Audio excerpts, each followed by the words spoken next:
입니다. 자, 제가 화면을 공유할게요.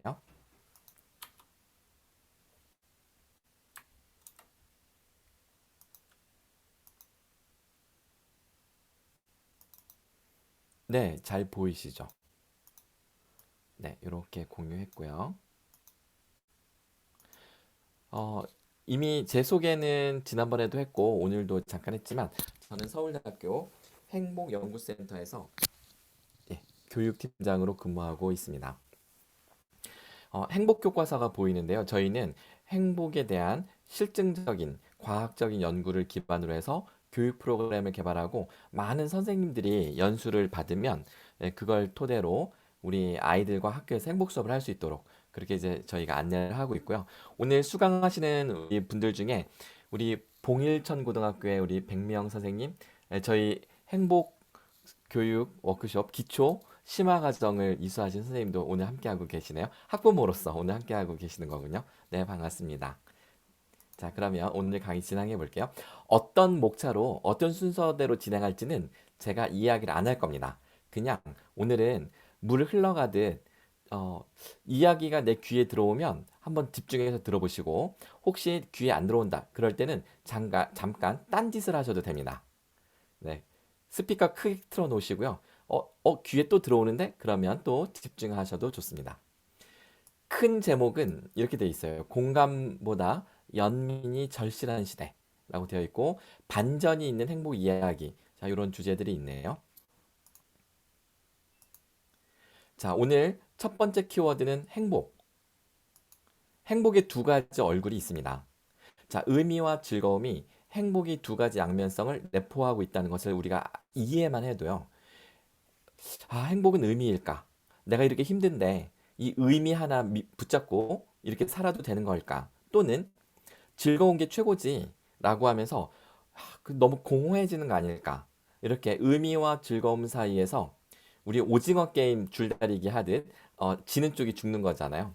의미냐 즐거움이냐 그것이 문제로다 이렇게 하지 마시고요. 이 두 가지의 양면성의 메커니즘을 이해하면 우리는 이 둘 사이의 고민에서 벗어나서 균형 감각을 되찾을 수 있을 겁니다. 자, 그러면 무슨 이야기인지 한번 해볼게요. 자, 당신은 행복하십니까? 라고 물어보면, 어, 사람들은 두 가지 반응을 합니다. 행복하냐고요? 네, 저 행복한데요. 그럼 왜요? 저 지금 그냥 행복한데요. 이유가 어디 있어요? 그냥 행복한데요. 이렇게 하시는 분들도 있고요. 행복하냐고요? 네. 왜요? 글쎄요, 뭐, 어저께 우리 아들 수능 봤는데 표정 괜찮더라고요. 이제 대학도 들여보내고 하면 뭐 건강하고 집도 장만했고 이 정도면 행복한 사람 아닐까요? 라고 하면서 응답하는 게 있습니다. 자, 왼쪽의 행복과 오른쪽의 행복은 분명히 다른 것 같습니다. 어떻게 다를까요? 우리 주석 작성으로 한번 다들 응답해 보실까요? 자, 우리 지난번 1차 때 복습이기도 한데요. 오늘 처음 들어오시는 분들이 계시다면 오늘 이거 되게 재밌을 거예요. 자, 주석 작성 한번 해볼게요. 자, 화면 위에 옵션 보기 누르시고 주석 작성.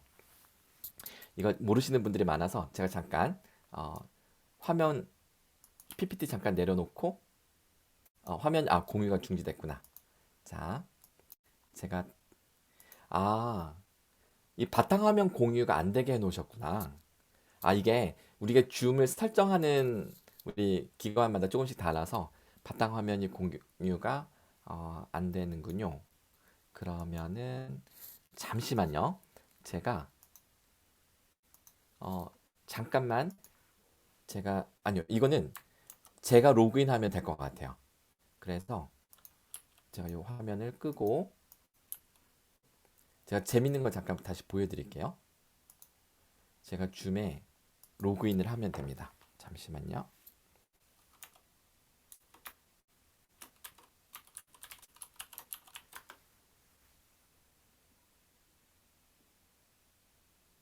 네. 제가 이제 로그인을 했기 때문에 화면 공유가 잘 될 거예요. 안 된다. 음, 네. 오늘은 네. 뭐가 뜻대로 안 되는군요. 세상은 뜻대로 안 되면 또 어떤 새로운 일이 벌어질까 기대가 되니까 설레이죠. 빨강머리 애는 이야기였습니다. 제 이야기는 아니고요. 그냥 네, 그냥 제가 말로 설명을 드리는 수밖에 없을 것 같아요.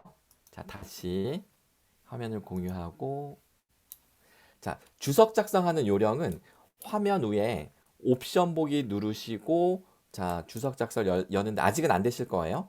제가 화면을 공유해야 됩니다. 네, 자 이제 제가 화면을 공유했습니다. 컴퓨터에서 접속하신 분들은 화면 위에 옵션 보기 그리고 스마트폰으로 접속하신 분들은 화면 왼쪽 아래 손으로 화면을 터치해 보면 왼쪽 아래 연필 모양의 주석 아이콘이 보여요. 그 연필 모양 주석 아이콘 누르시고 자 응답을 해보시는 겁니다. 왼쪽에 있는 행복, 즉 지금 이 순간 저 행복해요라고 할 때 행복과 오른쪽에 생각해보니 행복한 삶이군요. 자, 이 두 가지 행복은 어떻게 다른지 한번 본질적으로 어떻게 다른지 한번 써볼까요? 네, 이 두 가지 행복은 서로 어떻게 다를까요?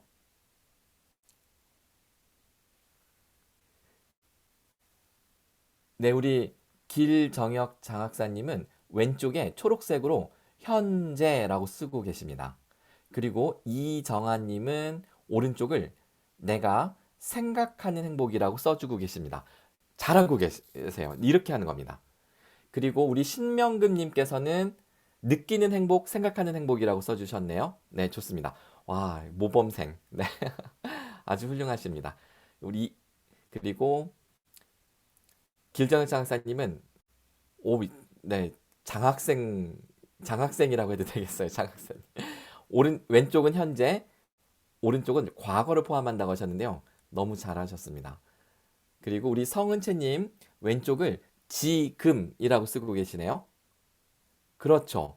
현재, 지금, 느낌 맞습니다. 그리고 오른쪽은 생각하는 행복이고 우리의 삶이고 과거를 포함하죠. 자, 이거를 제가 이제 보여드릴게요. 이제 쓰신 거는 다 지우셔도 되겠습니다. 우리 백미영 선생님은 주석창을 못 찾고 계시다고 지금 채팅창에 저한테 보내주셨는데요. 노트북이시면 화면 위에 옵션 보기 누르고 주석 작성 누르시면 되고요. 스마트폰이면 화면을 이렇게 딱 터치해 보면 왼쪽에 연필 모양의 주석 아이콘이 있어요. 네, 지금 컴퓨터시죠? 네네네네. 오케이, 오케이. 사인 받습니다. 네. 화면 위에 옵션 보기 누르고 주석 작성. 한번 해보세요. 되는지. 그렇죠. 네, 잘 됩니다. 주석, 빨간색으로. 네, 주석 이렇게 써주셨네요. 오케이, 좋습니다. 이렇게 하는 거예요. 이제 강의 중에 제가 질문을 하면 화면 위에 주석으로 답변해 주시면 됩니다. 그러면 살아있는 소통이 일어나겠죠? 왼쪽은 현재고요. 오른쪽은 과거입니다. 현재와 과거. 오른쪽이 왜 과거냐? 이거에 대해서 의문을 갖는 분들도 있을 수 있는데요. 왜냐하면 생각하는 행복은 내 삶이 행복한가? 라고 할 때 우리가 무엇을 떠올리냐면 내가 지금까지 살아온 나의 과거를 떠올리잖아요. 그렇기 때문에 생각하는 행복은 과거와 연결이 됩니다. 즉 우리의 기억 혹은 추억 이런 것들에 대해서 해석하고 의미를 부여하는 행복이 바로 생각하는 행복인 것이죠. 그리고 왼쪽은 순간순간의 느낌, 감정, 그래서 이것은 우리가 즐거움이라고 합니다. 결국 행복은 일상의 즐거움 그리고 의미 두 개로 양분화됩니다. 두 가지가 달라요. 자, 그렇다면 우리의 행복은 의미일까요? 즐거움일까요? 의미로서 행복이 진짜일까? 즐거움으로서 행복이 진짜일까? 그것이 문제로다. 라는 것이죠.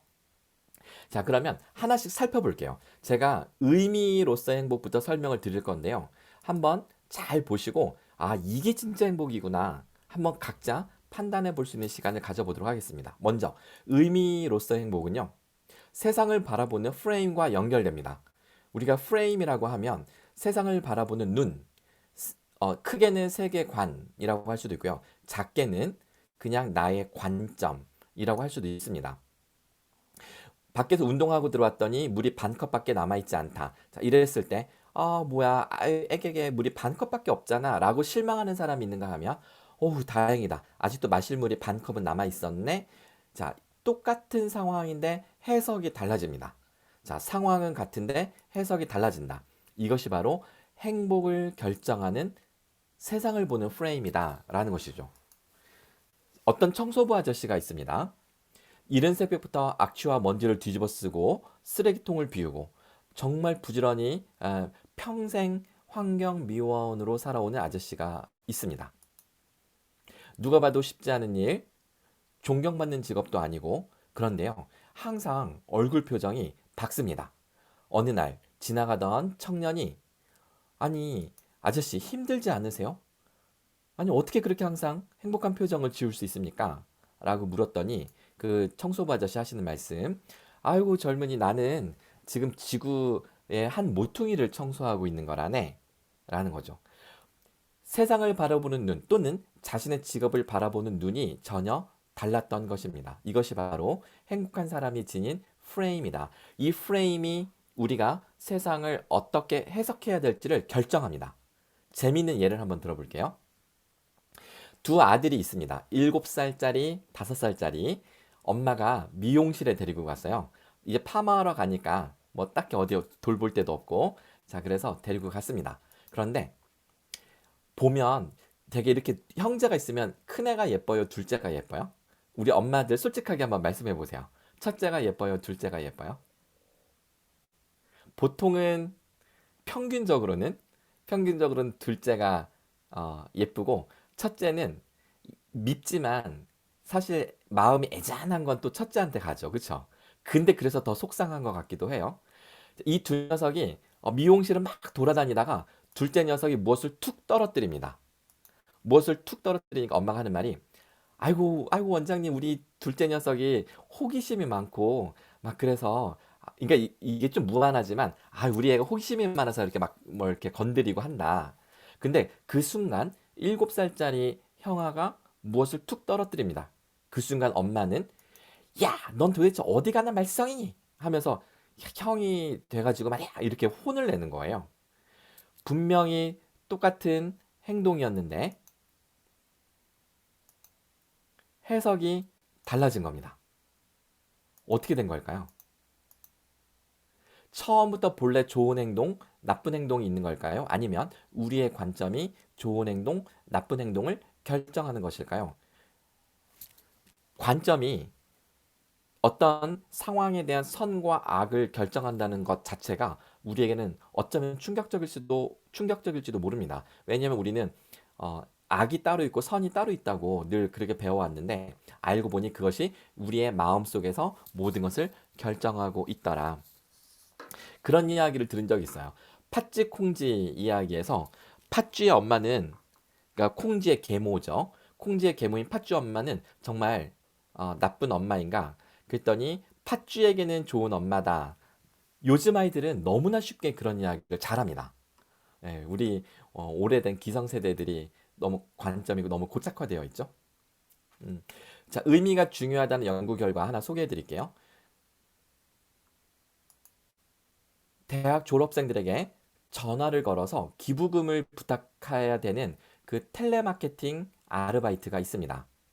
이런 전화를 하면 90% 이상이 거절을 당합니다. 저한테도 제가 졸업한 대학에서 전화가 자주 왔었어요. 요즘에는 좀 뜸한데. 그러면 처음엔 엄청 거절했어요. 내가 돈 벌기도 바쁜데 이런 생각을 했었죠. 근데 지금은 지금 전화 오면 흔쾌히 기부할게요 할 것 같은데 안 오더라고요.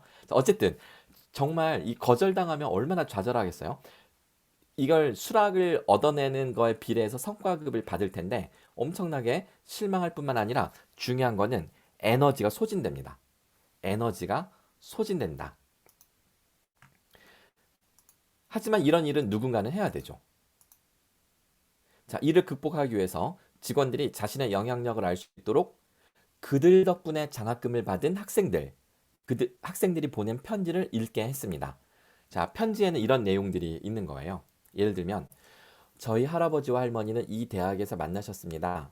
아버지와 삼촌 역시 이 대학을 다니셨죠. 저 또한 이 학교를 다니길 평생 꿈꿔왔습니다. 하지만 비싼 등록금 때문에 걱정을 하던 찰나 제가 장학금을 받게 된다는 사실에 기뻐서 어쩔 줄을 몰랐습니다. 이 장학금 덕분에 제 삶은 크게 향상되었습니다. 감사합니다. 이렇게 이 편지를 읽은 건 누가 읽었어요? 텔레마케터들에게 보여준 겁니다. 자, 편지를 통해서 자신의 영향력을 확인한 직원들은 에너지를 회복했고요. 시간당 전화를 거는 평균 횟수가 늘었고 통화 시간도 2배로 뛰었습니다. 그 결과 기부 횟수도 144%가 증가했습니다. 2배가 넘는 실적을 거두어 들인 것이죠. 평균 412달러이던 기부 금액이 2,000달러로 증가했던 것이었습니다. 이처럼 자신의 영향력을 깨달으면 스트레스가 극복이 되고요. 소진되기보다는 업무에 대한 동기와 성과를 유지하는 데 커다란 도움이 됩니다. 자, 이때 영향력을 지각한다는 것이 의미를 발견하는 것입니다. 의미는 자신의 관점으로 스스로 발견할 수도 있지만 누군가로부터 너의 행동이 얼마나 나에게 좋은 영향을 미쳤는지 아니? 라는 말을 듣는 외부적인 어떤 동기부여도 크게 영향력을 미친다는 것을 볼 수가 있습니다. 학교 선생님들도 마찬가지고요. 그리고 학부모들도 마찬가지입니다. 아이들로부터 엄마, 이게 수능 끝나고 딱 나와서 엄마는 이제 차마 잘 봤니? 어땠어라고 못 물어보죠. 못 물어보는데 저녁 사주고 집에 가는 길에 엄마 수고했어. 아, 엄마 없으면 나 참 어떻게 살아? 뭐 이런 말을 얘가 툭 던진다. 뭐 그러면 모든 피로가 풀리는 거 아니겠어요? 네. 이런 식으로 세상을 보는 프레임, 행복한 사람들이 지닌 프레임의 의미를 증명해주는 연구들은 아주 많습니다. 자, 프레임에 대해 잘 기억을 해두시고요. 인생은 결국 우리가 가진 관점의 문제라고 할 수 있습니다. 행복은 행복의 조건들을 얼마나 많이 가졌느냐, 그것의 문제라기보다는 그런 조건들을 얼마나 많이 볼 수 있느냐의 문제라고 할 수가 있겠습니다. 자, 의미로서의 행복이 무엇인지 어느 정도 혹시 감이 오셨을까요? 자, 두 번째로는 즐거움으로서의 행복을 한번 또 따져보도록 하겠습니다. 즐거움으로서의 행복은 지금 여기에, 우리가 영어로 하자면 now and here, 지금 이 시간 바로 여기에, 이런 의미인데요. 자, 최근의 행복 연구는 행복해지기 위해 더 많이, 뛰어나게, 더 빠르고 더 효율적으로 그렇게 일해야 한다는 통념을 깨뜨리고 있습니다. 우리가 남보다 더 빨리 그리고 더 많이 해야 된다라는 것은 미래를 생각하는 건데요. 미래를 생각하면서 미래의 의미를 느끼려고 우리가 어떤 강박증이죠. 이런 거는 일종의 의미 강박이라고 할 수 있습니다. 행복을 계속 미루면서 그래 언젠가 행복해지겠지. 그래 이 수험 생활 끝나면 대학생이 되면 행복하겠지. 근데 제가 요즘 만나는 대학생들은 많이 우울합니다. 취업 때문에 스펙 쌓느라 그리고 특히 코로나 때문에 코로나 블루라고 하죠. 코로나 우울증 이게 되게 심합니다. 그런데요. 악착같이 노력하며 질주해야 한다는 이런 생각을 내려놓으면 이미 우리 앞에 있었지만 그동안 보지 못했던 삶의 평온, 기쁨을 깨달을 수 있다는 사실을 일깨워 줍니다.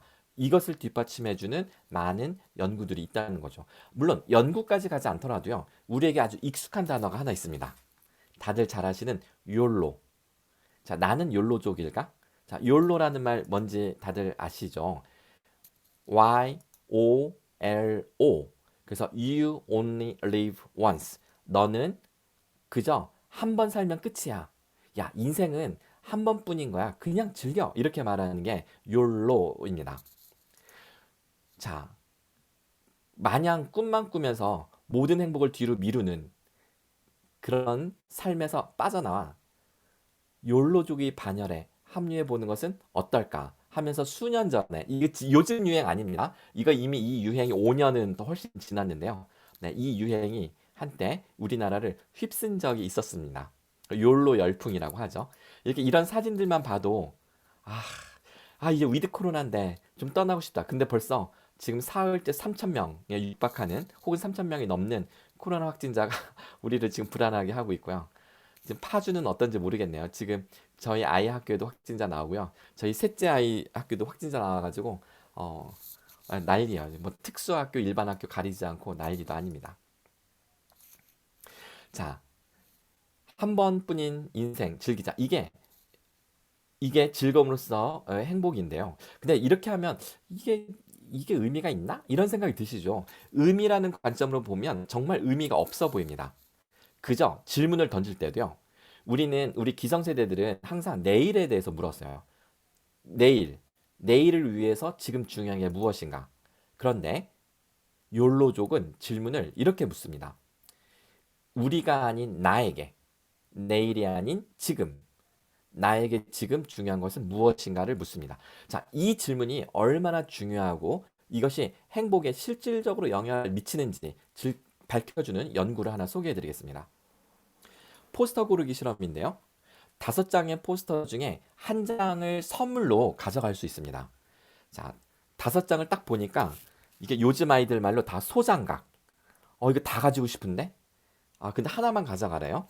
자, 그런데 실험을 어떻게 했냐면 A그룹에게는 포스터를 고르기 전에 곰곰이 생각한 뒤에 왜 그걸 골랐는지 이유를 설명해 달라고 했습니다. 그러니까 왜 그걸 골랐는지 이유를 설명하고 가져간 거죠. 자, 두 번째 B그룹에게는 뭐 그냥 느낌이 오는 거 아무거나 가져가세요 라고 그냥 했습니다. 자, 그리고 나서 2주가 지난 뒤에 만족도 조사를 실시한 결과 만족도가 높았던 그룹은 A였을까요? 아니면 B였을까요? 우리 길전혁 장학사님은 뭐라고 생각하세요? B라고 생각합니다. B. 네. 왜요? 왜 A보다 B라고 생각하세요? 제가 살짝 좀 놓치긴 했는데 좀 자율성을 좀 더 많이 부각된 게 아니었을까요? 아, 행복에 있어서 가장 중요한 게 자율성인데 네. 그 자율성을 포착을 정확하게 하셨습니다. 네. 상당히 날카로우신데요? 네, 너무 잘하셨어요. 네. A는 이유를 만들어내야 돼요. 내가 이걸 왜 고르는지. 그래서 실제 연구 결과 만족도가 높았던 그룹은 B였습니다. 근데 이 질문을 우리 길 장학사님은 되게 좀 독특한 케이스고요. 그 장학사 갓 통과하신 신임 장학사 교육에서 제가 이걸 질문을 한 적이 있었거든요. 대부분이 A라고 하셨어요. 그래서 제가 잠깐 화면 공유 중지할까요? 제가 얼굴 좀 띄워놓고. 그래서 아니 왜 A라고 생각하세요라고 하세요라고 묻는 게 아니라 제가 그냥 정답은 B입니다라고 했어요. 그랬더니 많은 분들이 어? 생각하고 고르라고 한 집단이 A 아니었어요?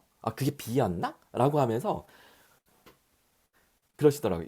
이게 딱 고착된 그 고정관념이 그거죠. 심사숙고해서 고르는 게 더 만족도가 높다라는 게 너무 강한 확신이 있으니까 제가 정답을 B라고 했더니 그럼 B가 생각하고 고른 집단이었나? 라고까지 생각을 한 거죠. 딱 한 분만 B그룹이라고 맞추셨는데 그분만 정확히 알고 맞추신 거죠. 그러니까 행복을 알고 계신 분은 한 분밖에 없었고 나머지 분들은 안타깝게도 행복에 대해서 크나큰 오해를 하고 계셨다라는 겁니다. 별다른 고민 없이 포스터를 고른 사람들보다 심사숙고한 사람들의 만족도가 더 떨어졌다는 사실은 우리가 그동안 행복에 대해서 오해를 해온 것이 아닌가. 우리는 늘 합리적으로 생각하라.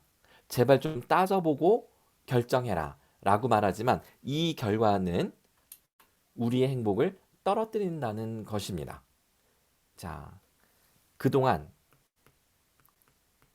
학자들이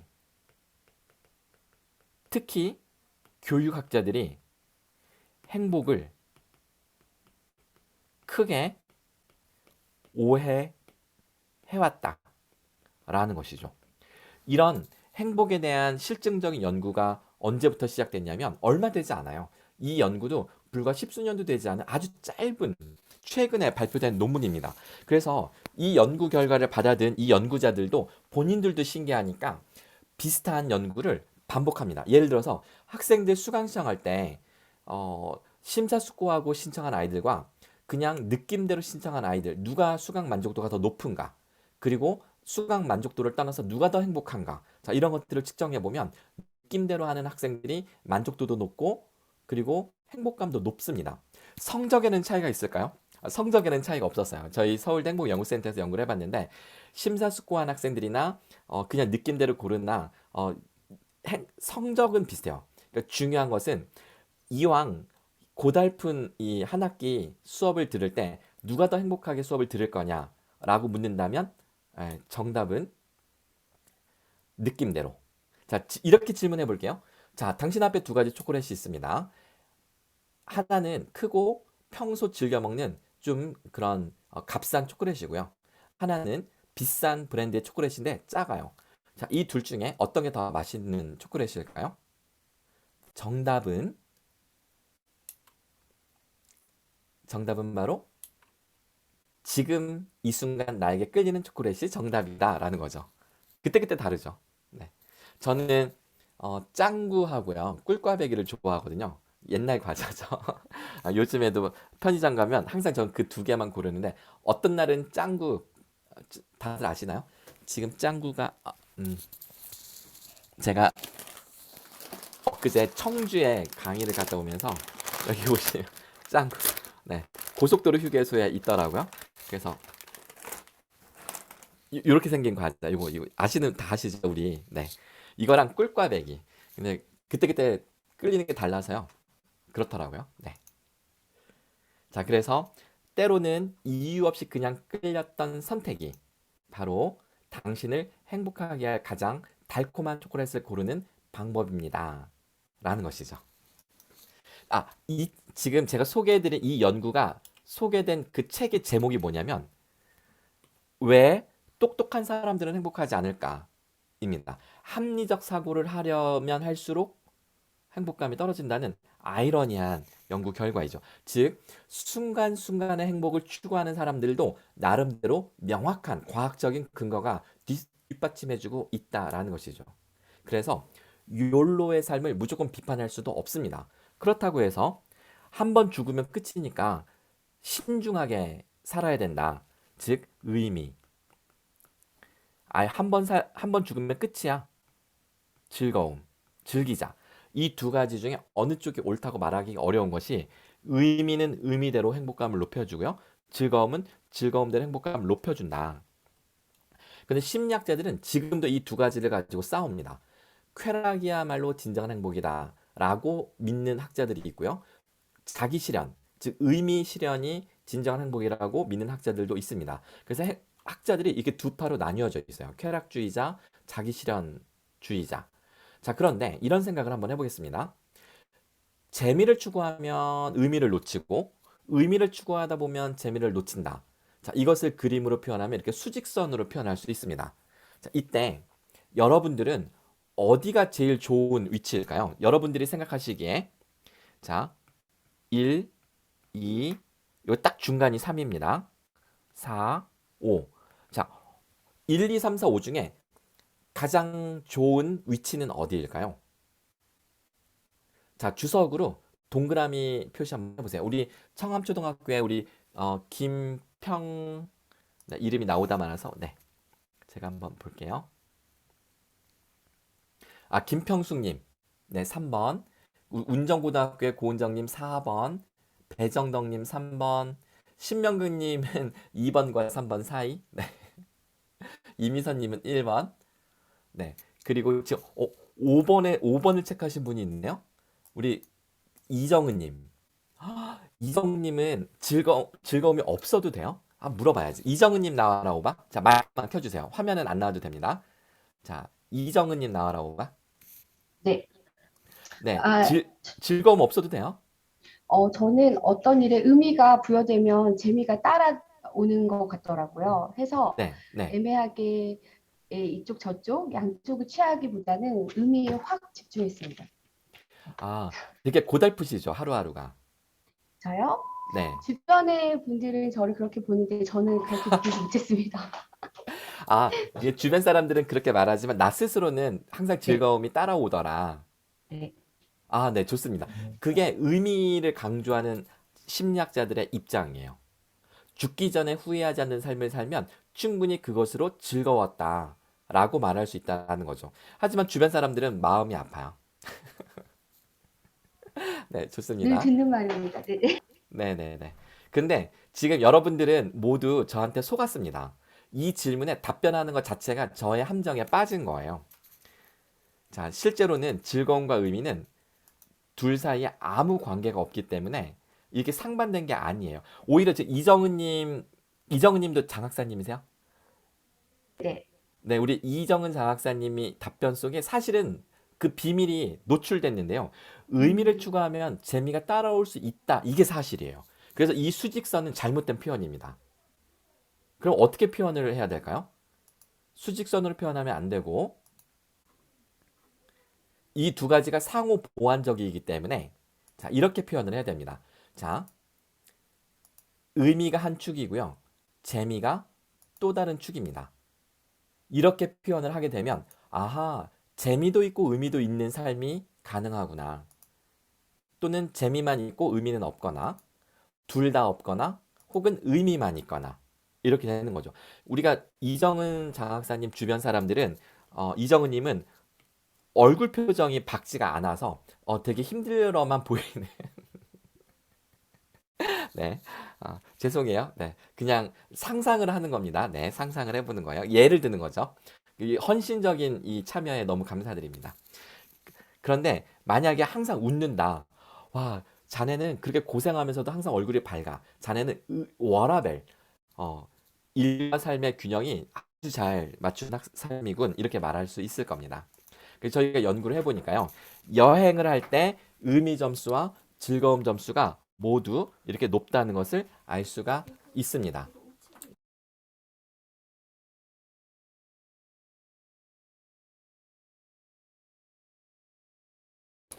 네, 지금 방금 저희 와이프가 아기를 데리고 방금 집에 재활치료 갔다가 들어와서 얼른 그 핸드폰을 내줘야 돼요. 유튜브를 보여줘야 되기 때문에 그래서 지금 네, 잠시 내주느라고 제가 잠깐 멈췄고요. 자, 지금 보시면 우리는 여행을 통해서 즐거움과 의미를 모두 추구할 수 있다. 근데 여기 보면 공부를 보세요. 공부. 우리 아이들. 의미는 높은데요. 즐거움 점수가 마이너스입니다. 이게 계속되면 어떻게 될까요? 우울증, 자살 이런 극단적 선택을 고민한다거나 이런 문제들이 생기죠. 병원. 네. 그다음에 즐거움만 있는 건 뭐가 있나요? 음주. 의미는 없는. 그런데 우리가 일상생활에서 하는 대부분 것들은 의미도 즐거움도 없는 것으로 나옵니다. 되게 충격적이죠? 근데 이 부분이 우리의 일상입니다. 근데 오른쪽도 일상이 되면 얼마나 좋을까요? 그래서 우리의 삶이 왼쪽 아래에서 오른쪽 위로 우리의 삶의 그 빈도수가 오른쪽으로 올라갈수록 좀 더 좋아지겠죠. 그래서 행복을 즐거움과 의미를 구분해서 생각해 보면 아하, 즐거움과 의미의 메커니즘을 연구해 보니 즐거움은 지금 누려야 되는 것이고 의미는 나중에 저절로 찾아오는 것이구나 라는 걸 깨닫게 됩니다. 이정은 장학사님 말씀하신 거에 정반대입니다. 지금 의미를 추구하면 즐거움이 따라올 확률이 상당히 적어요. 연구 결과. 근데 지금 순간순간 즐거움을 추구하는 사람들은 나중에 이게 의미가 있구나 이렇게 되는 거죠. 물론 공허한 즐거움을 추구하다가 나중에 그냥 막 이렇게 피폐해지는 이런 삶이 될 수도 있는데 그거는 도파민 호르몬의 노예가 되었을 때 이야기인 것이고요. 우리가 정상적인 범위 내에서는 메커니즘이 이렇습니다. 시간적 역동성을 정확하게 이해해서 제가 예를 들게요. 너무 추상적이죠. 제가 잠깐 화면을 공유 중지해서 잠깐 제가 예를 들어서 설명드릴게요. 남편들에게 쓰레기 분리수거하는 거 즐거운 일일까요? 의미 있는 일일까요? 의미 있는 일이겠죠? 그쵸, 음, 그쵸. 네. 그러면, 어, 즐거움은 지금, 의미는 나중에. 자, 이 원리를 적용한다면, 자, 지금 나가는 남편에게 뭐 출근을 하는 길이든 아니면은 뭐 잠시 하러 나가든, 이게 나가는 길에, 여보, 나가는 길에 이거 분리수거 좀 하면서 나가. 이렇게 하면 남편은 대부분 짜증이 납니다.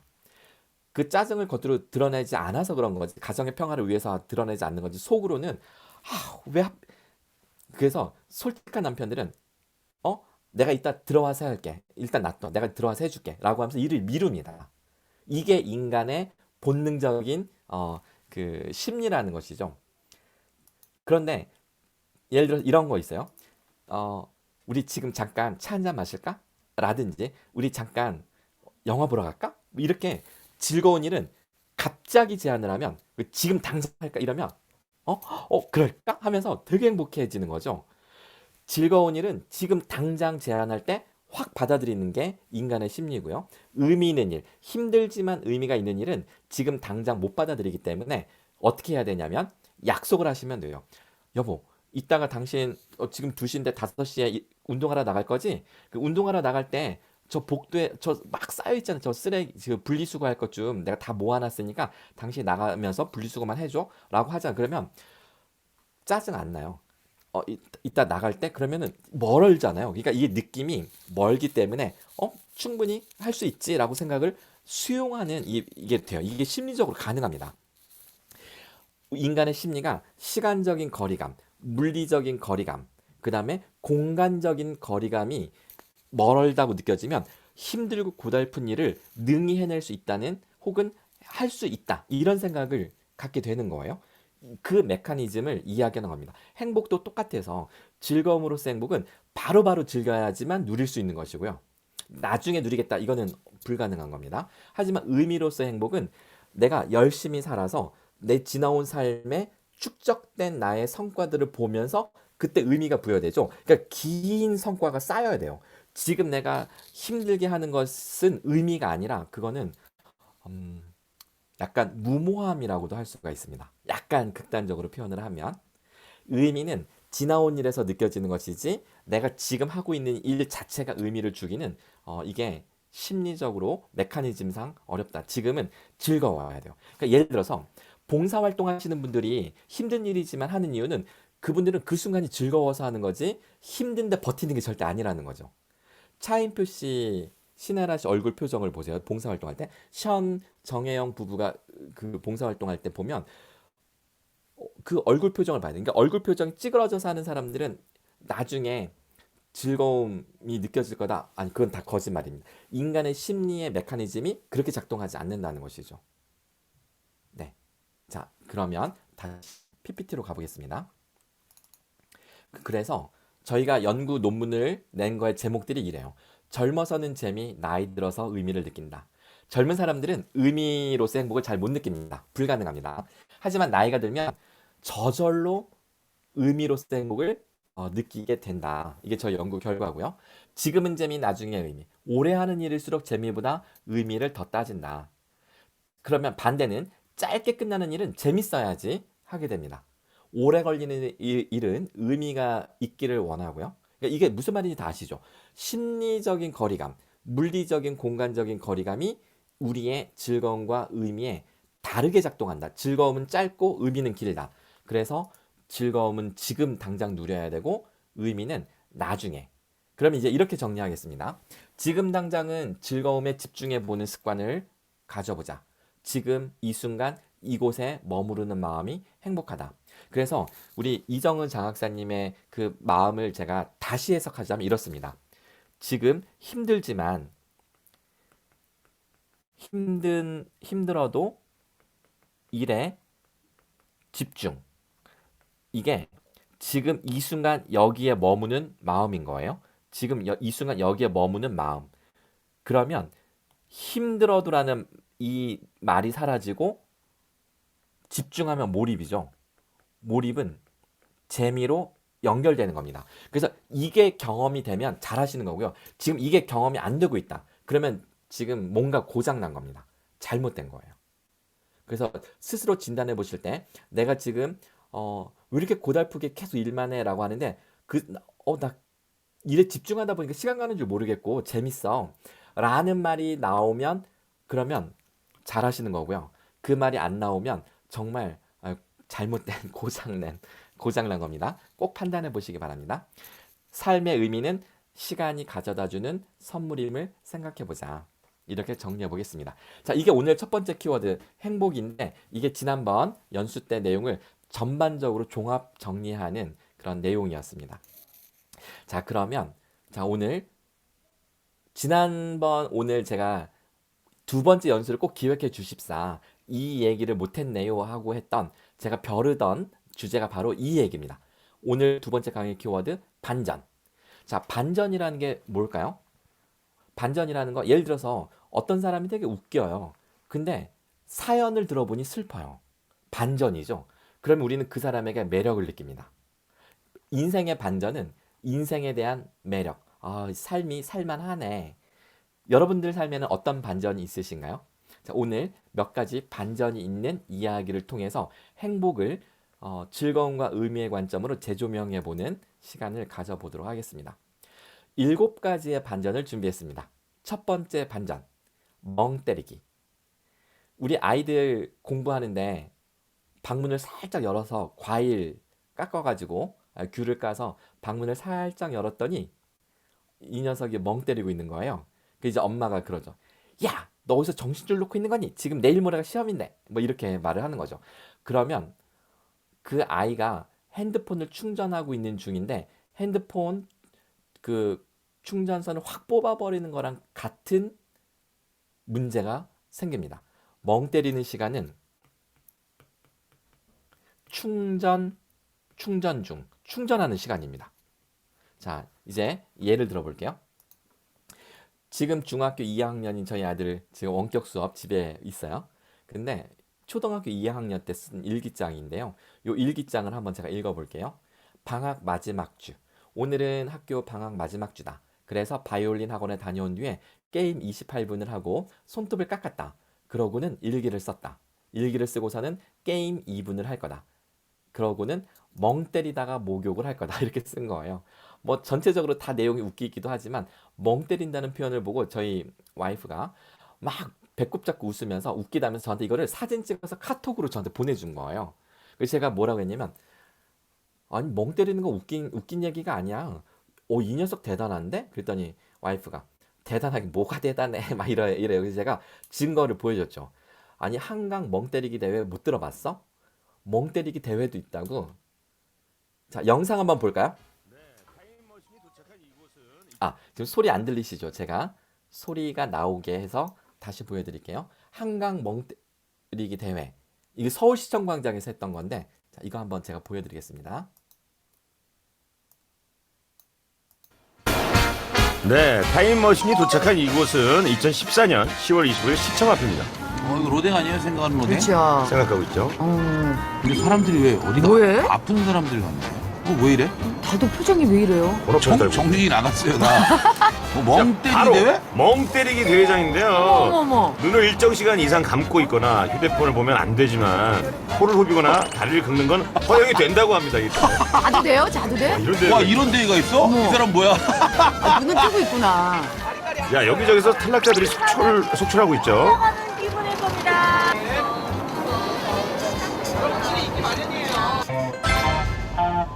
자, 한치 흐트러짐 없이 한 곳을 응시하고 있는 최연소 참가자 바로 지명입니다. 이거 정지하면 아니에요? 어? 어머, 얘가 너무 잘한다. 멍 제대로 때리게 멍 때린다. 되네. 무슨 명상하고 있는 것 같아. 어머. 야, 사실 한 자리에 가만히 앉아 있는 게 어른도 하기 힘든 거잖아요. 어. 벌써 3시간째 저 자세로 그대로 앉아 있다고. 3시간이에요? 이거 멍 때리기 영재인 거야 그러면? 1등은 압도적인 1등이었던 것 같습니다. 16번. 16번. 와, 콩그레이션 축하해요. 우리 지명이가 우승입니다. 멍 때리기 우승이야? 어머머머머. 최연소 멍 때리기 우승. 좋아하지도 않아요. 로댕? 야 향으로 로댕 줘? 자, 제1회 대한민국 멍 때리기 대회 우승자 김지명.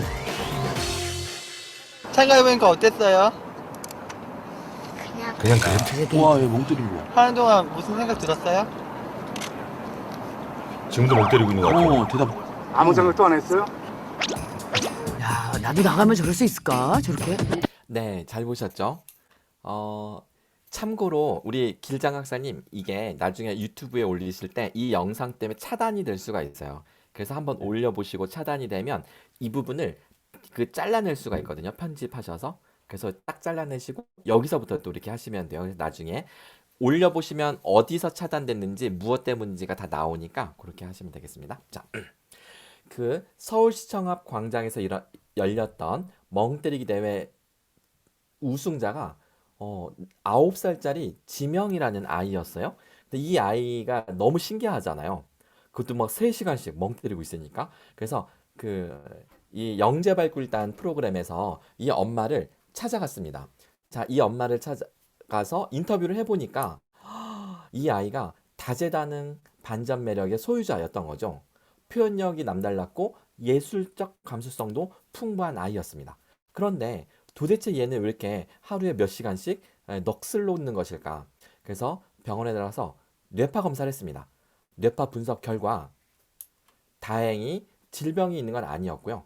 근데 그 뇌파를 자세히 분석을 해보니까 처음에는 알파파가 이렇게 나오다가 이 알파파라는 거는 각성 상태에서 나오는 뇌파입니다. 근데 곧 쉬어 있을 때, 휴식할 때 나오는 세타파로 바뀐 것입니다.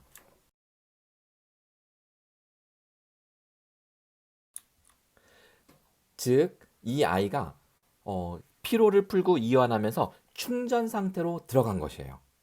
사람이 세타파가 나올 때는 우리가 깊은 잠에 들었을 때도 세타파가 나오는데 그때 뇌가 충전이 되는 겁니다. 그걸 알게 된 거죠. 이 매슬로우의 욕구 5단계설인데요. 여기서 자, 생리적 욕구, 안전의 욕구, 혹은 자아 실현의 욕구, 이런 모든 것들이 충족이 된다 하더라도요. 결국은 존경의 욕구를 통해서 자아 실현의 욕구로 올라가려면 요 4단계에서 5단계로 건너뛰어야 되는데 4단계에서 5단계로 건너뛸 때 반드시 이 멍 때리기, 이 경지를 통과해야 됩니다.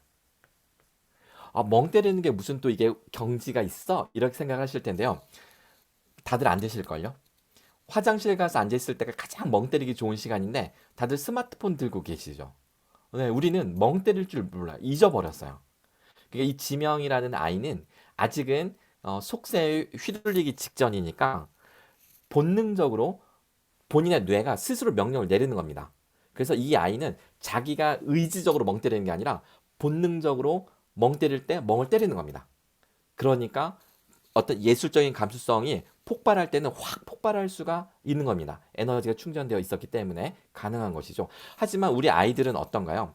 집, 학교, 학원, 다시 집에 와서 잠만 자고 또 학교, 학원, 끊임없이 머리를 돌리기 때문에 아이들은 멍 때릴 시간이 없겠죠? 그래서 텔레비전 앞에서 혹은 학원에 앉아가지고 졸면서 멍 때릴 수밖에 없는 거죠. 정말 시간을 비효율적으로 쓰고 있는 것을 우리가 알 수가 있습니다.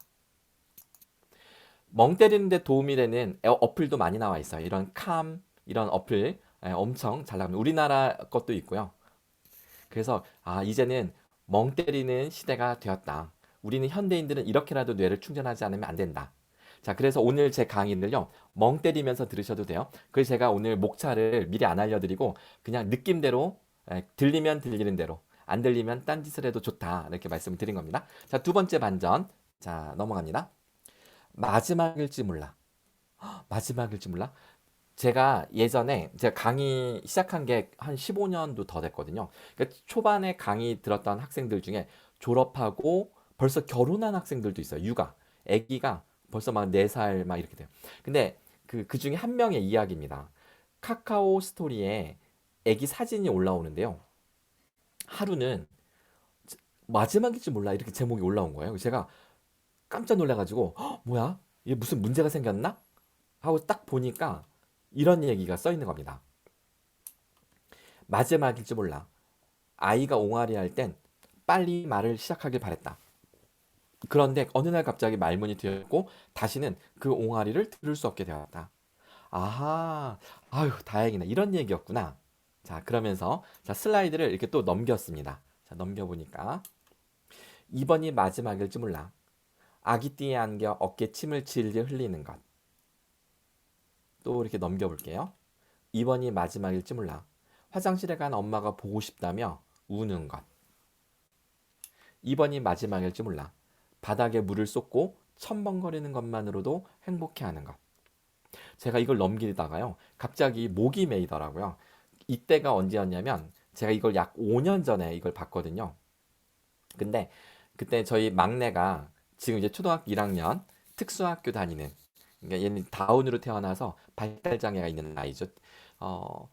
와이프가 되게 고생 많이 하고 특히 우리 막내 아이가 경기가 와서 뇌파 불안정으로 그 경기가 와서 세브란스 병원에서 1년 동안 항경련제를 복용하면서 고생을 엄청 많이 했어요. 그러다 보니 병원 생활을 많이 했죠.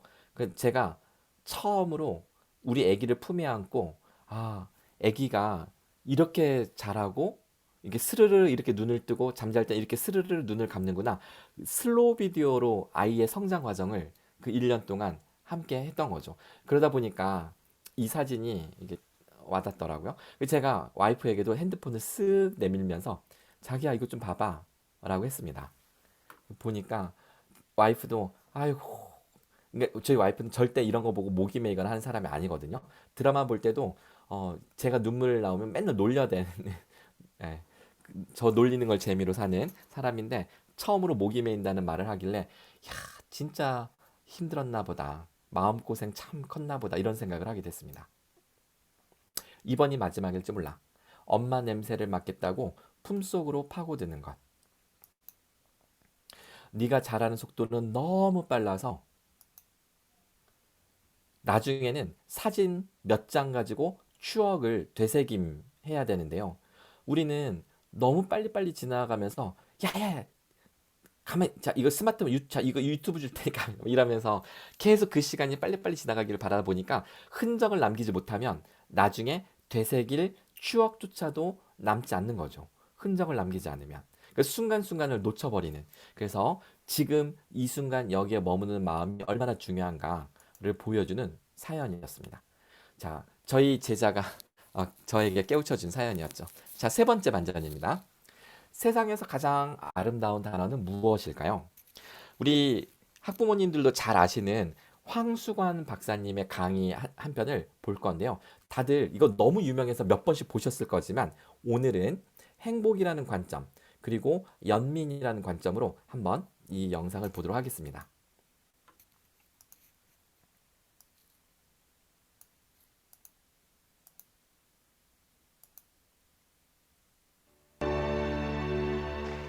오늘 제목을 이렇게 생겨봤습니다. 이 세상에서 가장 아름다운 영어 단어는 무엇입니까? 혹시 아십니까? 제가 말씀드릴게요. 가장 아름다운 영어 단어가 mother, 어머니입니다. 이것이 이 세상 가장 아름다운 영어 단어로 앙케이트 조사가 되었습니다. 두 번째 가장 아름다운 영어 단어가 father 같으면 얼마나 좋겠습니까? father 아니고 patient, 열정, 정열입니다. 열정, 정열. 세 번째 가장 아름다운 영어 단어가 father 같으면 얼마나 좋겠습니까? smile, smile. 네 번째 가장 아름다운 영어 단어가 father 같으면 얼마나 좋겠습니까? 아빠는 이거 아까 전에 말한 love, 사랑입니다. 또 안 나와. 아빠는 언제 나오는 여러분 놀라지 마십시오. 5번에도 아버지가 없었습니다. 10번째도 father가 없었습니다. 더 놀라지 마십시오. 70번에 가도 father가 없었습니다. 그래 때려치워버렸습니다. 우리 아버지들은 죽읍시다. 조현기 죽읍시다. 고수님들 죽읍시다. 여자 빼고는. 여러분요, 저는 1945년 해방동입니다. 우리 누나 둘하고 저하고 일본에서 태어났습니다. 일본 어디서 태어났냐면 여러분 히로시마 아시죠? 원자 폭탄들 히로시마 태어났는데 미국 폭격이 와서 폭탄을 내려버려요. 아침 식사하다가 아버님이 놀라서 숟가락을 놓고 탁 튀었습니다. 튀면서 돌아보면서 어머님 보고 빨리 따라오라고. 그때 그 당시에 저는 어머니 뱃속에 있었습니다. 9개월 때 있었습니다. 큰 누나 4살, 둘째는 2살인데 돌아보는 순간 깜짝 놀랐습니다. 우리 어머님이 큰 무거움을 이끌고 우리 누나들을 뒤치는 거예요. 아버님 튀어 달아나고 있고 혼자 튀어달라고. 돌아보는 순간 아버님이 전쟁터에 처자식을 버리는 에비린 실전쟁, 전쟁터에 자식을 버리는 의미는 없구나. 앞으로 폭격이 떨어지면 다시는 안 달아나야지. 그런데 그 다짐도 멀리 가지 않았습니다. 제가 한국에 와서 내가 45살에 6.25가 터졌습니다.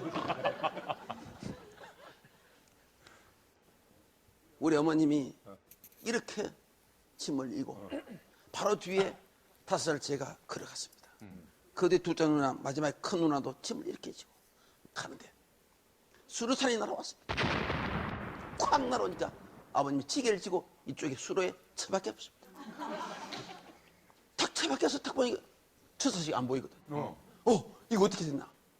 올라가니까 세상에 우리 어머님이 다 버려버리고 우리 자식 새끼 새를 품에 안고 이쪽에 쓰러지는 거예요. 아버님이 혼자 이쪽에 처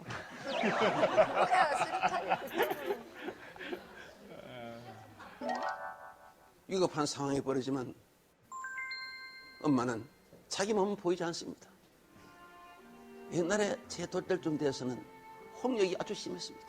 저도 병에 걸려서 죽게 되었습니다. 거의 완전히 죽었습니다. 우리 아버님은 찌개를 지고 삽을 가지고 저를 산에 파묻기 위해서 마루에 앉아 있었습니다. 우리 아버님은 밤새 끝을 품에 안고 있었습니다. 아버님이 가마니를 가져와서 나를 둘을 말아가지고 이제 산을 가기 위해서 문을 탁 열면서 아버님이 죽은 자식 품에 안아서 못하느냐? 빨리 내놔라. 부모 앞에 죽는 자식은 자식도 아니야. 근데 우리 어머님은 그를 품에 탁 안고 울부짖으면서 이렇게 하더랍니다. 하나님이 살아계신다면 내 아들을 살려주십시오. 그러면서 마지막 가는 그 길을 자식을 보내기 위해서 혀를 가지고 내 얼굴을 참 하더라. 그 내 얼굴에 종기가 나와서 고름이 났는데 그걸 우리 어머님이 계속 하는 거예요. 근데 여러분 세상에 이게 웬일입니까? 제 갑자기 얼굴에 생기가 돌아오더래요. 손가락을 움직이기 시작하더래요.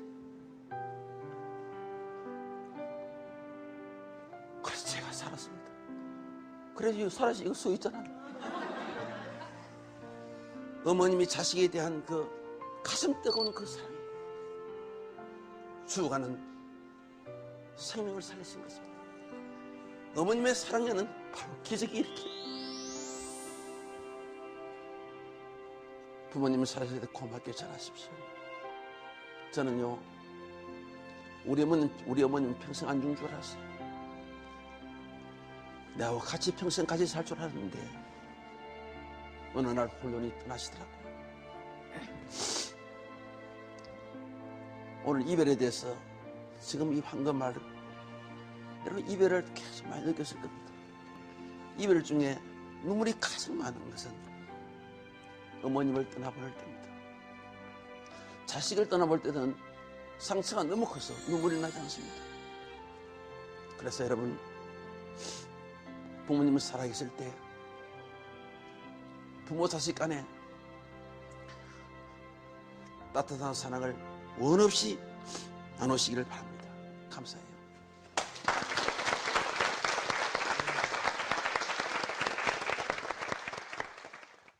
선영 씨가 좀 표정이 많이 안 좋습니다.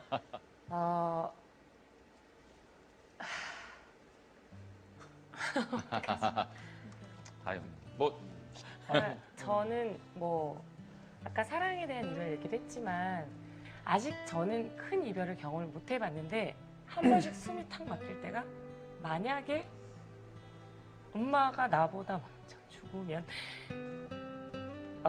저희 어머니는 저 때문에 종교도 바꾸신 분이거든요. 예. 제가 혼자 울고 상주를 할까봐 그래서 돌아가신다고 생각을 하면 미칠 것 같아요. 예. 엄마의 눈물을 본 적 없죠. 미안해요. 고마워요.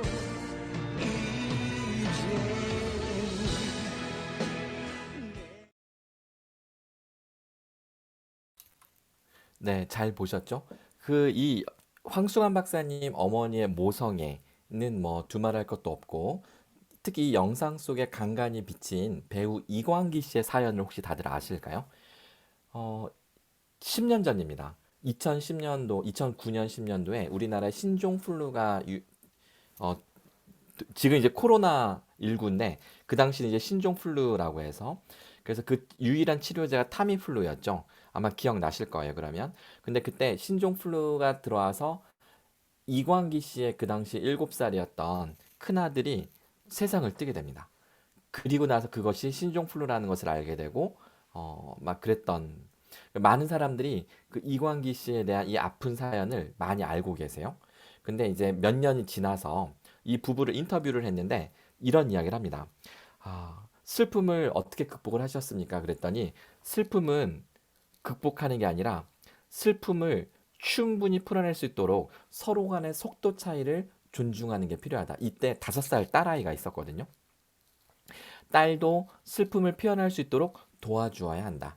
그리고 감정과 생각을 공유하는 게 중요하다. 이런 이야기를 하면서. 그래서 슬픔은 그냥 억누르거나 버티는 것이 아니라 충분히 풀어낼 수 있도록 시간이 충분히 가져야 되는 것. 이런 이야기를 하는 건데요.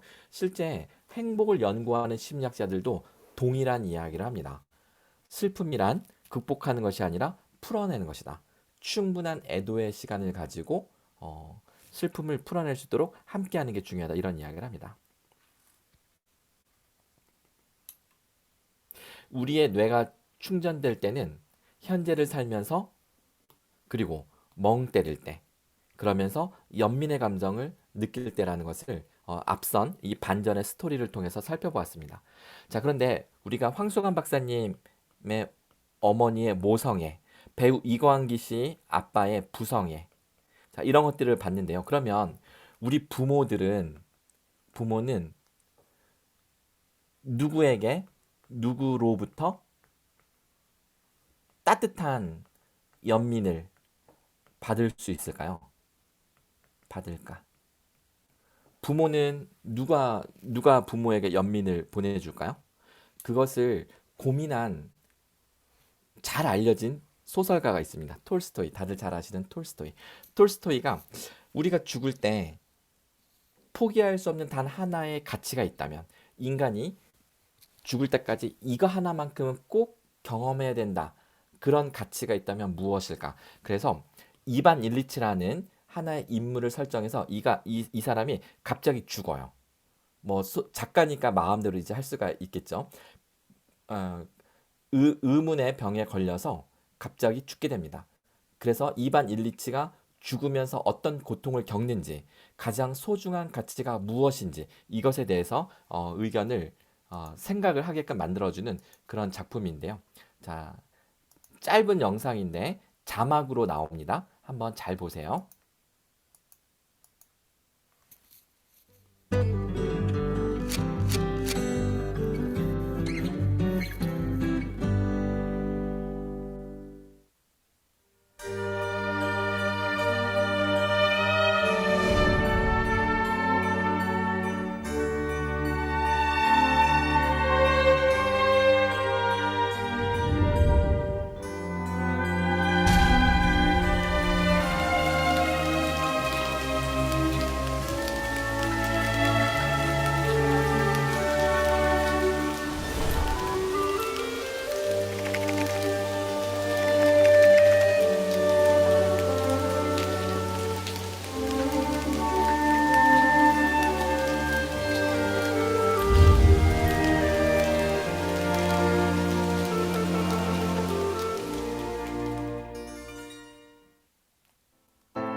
지금 화면이 멈춰서 제가 다시 보여드릴게요. 죄송합니다.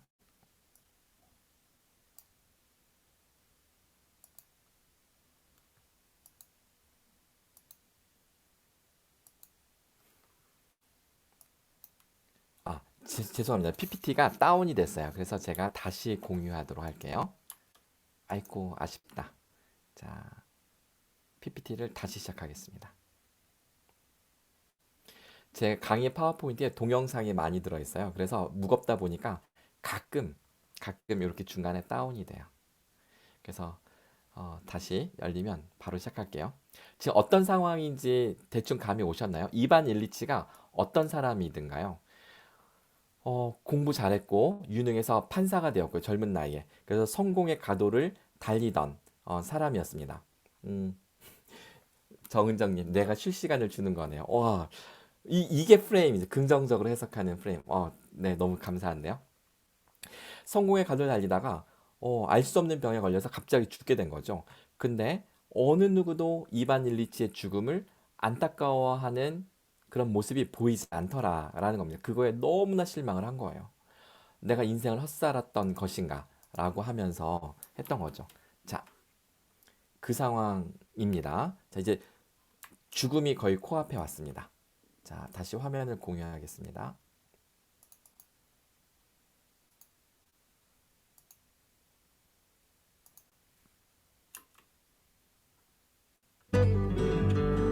자, 중간에 건너뛰고, 자, 여기서부터 갑니다.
자, 이 내용을 핵심적인 장면만 다시 한번 더 자세히 한번 살펴보도록 할게요.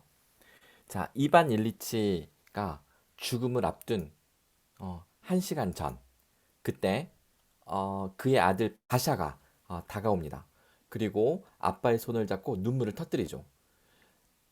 너무나 속상해하던 이반 일리치는 아들의 눈물에서 비로소 위로를 받고 세상과 화해를 하게 된다. 심지어 자기 자신이 가장 미워지는 순간까지 갔는데 자기 자신과도 화해를 하게 되는 거죠. 자, 이때 아들 바샤의 눈물을 우리가 곰곰이 생각을 해보면, 자, 아들 바샤의 눈물. 이 눈물은 근원이 뭘까요? 아들이 보기에 아빠가 그 죽음의 공포가 엄습해 오는 가운데 아빠가 느낄 그 불안감, 극도의 공포감을 이해했기 때문에 흘리는 눈물이 아니라 그저 내가 사랑하는 이와 영원히 헤어진다는 안타까움, 이거죠. 이거에서 비롯된 눈물인 거죠. 그래서 이반 일리치는 이때 비로소 위안을 얻고 위로를 받은 거죠. 결국은 따뜻한 연민, 따뜻한 마음, 이게 바로 우리 인간을 따뜻하게 품어주고 위로해주는 힘인데, 자, 부모들도 자식으로부터 연민을 받고 힐링이 가능하다는 것을 소설로 너무나 잘 이야기를 해준 거죠. 우리 부모는 세상에 찌들지 않은 그 순수한 우리 아이, 내 아이로부터 그 아직 식지 않은 그 사랑의 마음으로 우리는 이 따뜻한 마음을 다시 떠올릴 수가 있습니다. 왜냐하면 우리도 그 나이에 우리도 그랬으니까요. 잊어버린 거지. 네. 그래서 우리에게 기억을 되살려주는 것은 우리 아이들이다. 인간의 뇌를 잘 들여다보면 세 가지 기능이 있습니다. 불안 정서를 조절하는 불안 생존 시스템. 이거는 이제 스트레스 호르몬을 유발합니다. 근데 이 스트레스 호르몬이 적절하게 나와야 우리가 건강하게 살 수가 있어요. 무조건 나쁜 건 아닙니다. 이게 과했을 때, 스트레스 호르몬이 과하면 이제 암이 유발되는 문제가 있는 거죠. 자, 흥분. 이거는 긍정 정서 시스템인데요. 도파민 호르몬에 의해서 지나치게 되면 우리는 중독됩니다. 자, 도파민 호르몬이 지나치게 되면 중독된다. 그러니까 사실은 기분 좋은 것이 무조건 좋은 것이 아니라는 거죠. 즉, 부정적인 정서가 없는 것이 좋은 게 아니라 적절하게 있어야 된다. 긍정 정서는 무조건 좋은 것이 아니라 이것도 역시 어느 수준까지만 도움이 되지 지나치면 중독이 되고 오히려 삶 자체가 고달파집니다. 우리를 편안하고 행복하게 따뜻하게 품어주는 우리의 정서 시스템은 바로 연민 이완 시스템입니다. 이 연민 이완 시스템은 대표적인 항스트레스 호르몬인 옥시토신을 분비하면서 마음을 이완시키고 평화로움을 느끼게 합니다. 그리고 출산할 때 자궁을 수축하고 유선을 자극하면서 모성애와 관련이 있고요. 무엇보다 감성 에너지가 바닥나도 할 수 있는 최후의 힐링 전략이다. 자, 다시 한번 정리해 볼까요? 우리의 인간의 뇌가 충전되는 시간, 즉 행복감을 느끼는 바로 그 순간들은 현재를 살아갈 때, 그리고 멍 때릴 때, 그리고 연민의 감정을 느낄 때입니다. 자, 이렇게 해서 이제 세 가지 반전 이야기를 통해서 행복의 본질을 한번 생각해 봤고요. 이제 나머지 네 가지 반전은 조금 더 약간 제가 속도감 있게 빠르게 전개해 보도록 하겠습니다. 자, 네 번째 반전 이야기는 이제 저의 이야기로 한번 이야기를 풀어보겠습니다. 자, 이게 무슨 이야기일까요? 앞서 제가 살짝 말씀드렸는데 저희 집에는 막내 아이가 다운으로 태어나서 고생을 엄청 많이 했는데 이 아이가 산부인과에서 태어났을 때 딱 출산하고 나서 얘는 이제 제왕절개로 나왔어요. 근데 의사 선생님이 잠시 후에 보자고 하더니 아이 유전자 검사를 한번 받아보시죠. 그 말이 너무나 큰 충격이었고요. 실제로 검사 결과 이제 다운 증후군인 게 이제 확인이 되니까 이제 와이프가 엄청 걱정이 됐던 거죠. 태어나고 나서 한 3개월쯤 지났을 때 제가 밤늦게 집에 갔습니다. 밤늦게 집에 갔는데 불이 환하게 켜져 있더라고요. 나를 아직도 기다리고 있나 보네. 저희 와이프는 불을 꺼놓고는 불을 꺼야지만 잠을 자는 불을 켜놓으면 잠을 못 자요. 그런데 불이 환하게 켜져 있는데 인기척이 없더라고요. 제가 문을 열고 들어갔는데 뭐지? 느낌이 싸한데 주방 쪽을 보니까 세상에 와인 한 병이 완전히 텅 비어진 채로 쓰러져 있는 겁니다. 깜짝 놀라서 주방 쪽으로 달려가 보니 저희 와이프가 완전 인사불성이 돼서 초점을 잃은 상태로 뭔가 얘기를 하는데요. 자기야 정신 좀 차려봐. 왜 그래? 그랬더니 하나님이 계시다면 왜 나한테 이런 시련을 주시나 하면서 신을 원망하는 이야기를 한번 하더라고요. 그래서 제가 정신 좀 차려보라고 그랬더니 그 다음부터 또 뭐라고 하냐면 이 아이보다 내가 먼저 죽으면 이 아이 불쌍해서 어쩌노 누가 돌보노 하면서 계속 우는 거예요. 그거를 제가 그때가 밤 11시 반이었는데 새벽 3시까지 계속 그러는 겁니다. 그러다가 마지막 3시쯤에 한번 확 오바이트하고 쓰러지더라고요. 아침 6시에 눈을 떴는데 아무것도 기억을 못하는 상태였습니다. 사실 저희 와이프가 술을 입에도 대지 않았던 사람인데 처음으로 얼마나 힘들었는지 와인을 그것도 선물로 재활용하려고 그냥 넣어놨던 걸 꺼내서 다 마신 거죠. 술을 좋아하는 사람들이 이렇게 한 병을 한 번에 마시진 않는데 말이죠. 자, 그 제가 이런 일이 있었어. 당신 이런 거 기억도 안 나? 그랬더니 며칠 지나서 그런 얘기를 하더라고요. 내가 그래서 그런가? 제가 이제 다 오바이트하고 했던 걸 이야기를 했죠. 그랬더니 그래서 그런가? 내가 마음이 좀 편해졌어. 라고 하더라고요. 그러니까 무엇인가를 확 쏟아내면, 그러니까 이게 응어리지게 마음속에 묻어두는 것이 아니라 어떻게든지 표현하고 어떻게든지 풀어내고 하는 게 정말 소중하다라는 걸 보여주는 하나의 또 사례입니다. 어쨌든 이 아이가 이제 경기가 또 그러다 또 경기가 오고 1년 동안 세브란스 병원에서 항경련제 치료받고, 항경련제 치료가 되게 힘든 거예요. 인간의 뇌의 성장을 억제시키고 그래서 인지가 퇴화됩니다. 그런 되게 힘든 과정을 이제 거쳤습니다. 그래도 치료가 잘 끝났고 치료가 끝난 기념으로 처음으로 바람 쐬러 서울대공원에 갔습니다.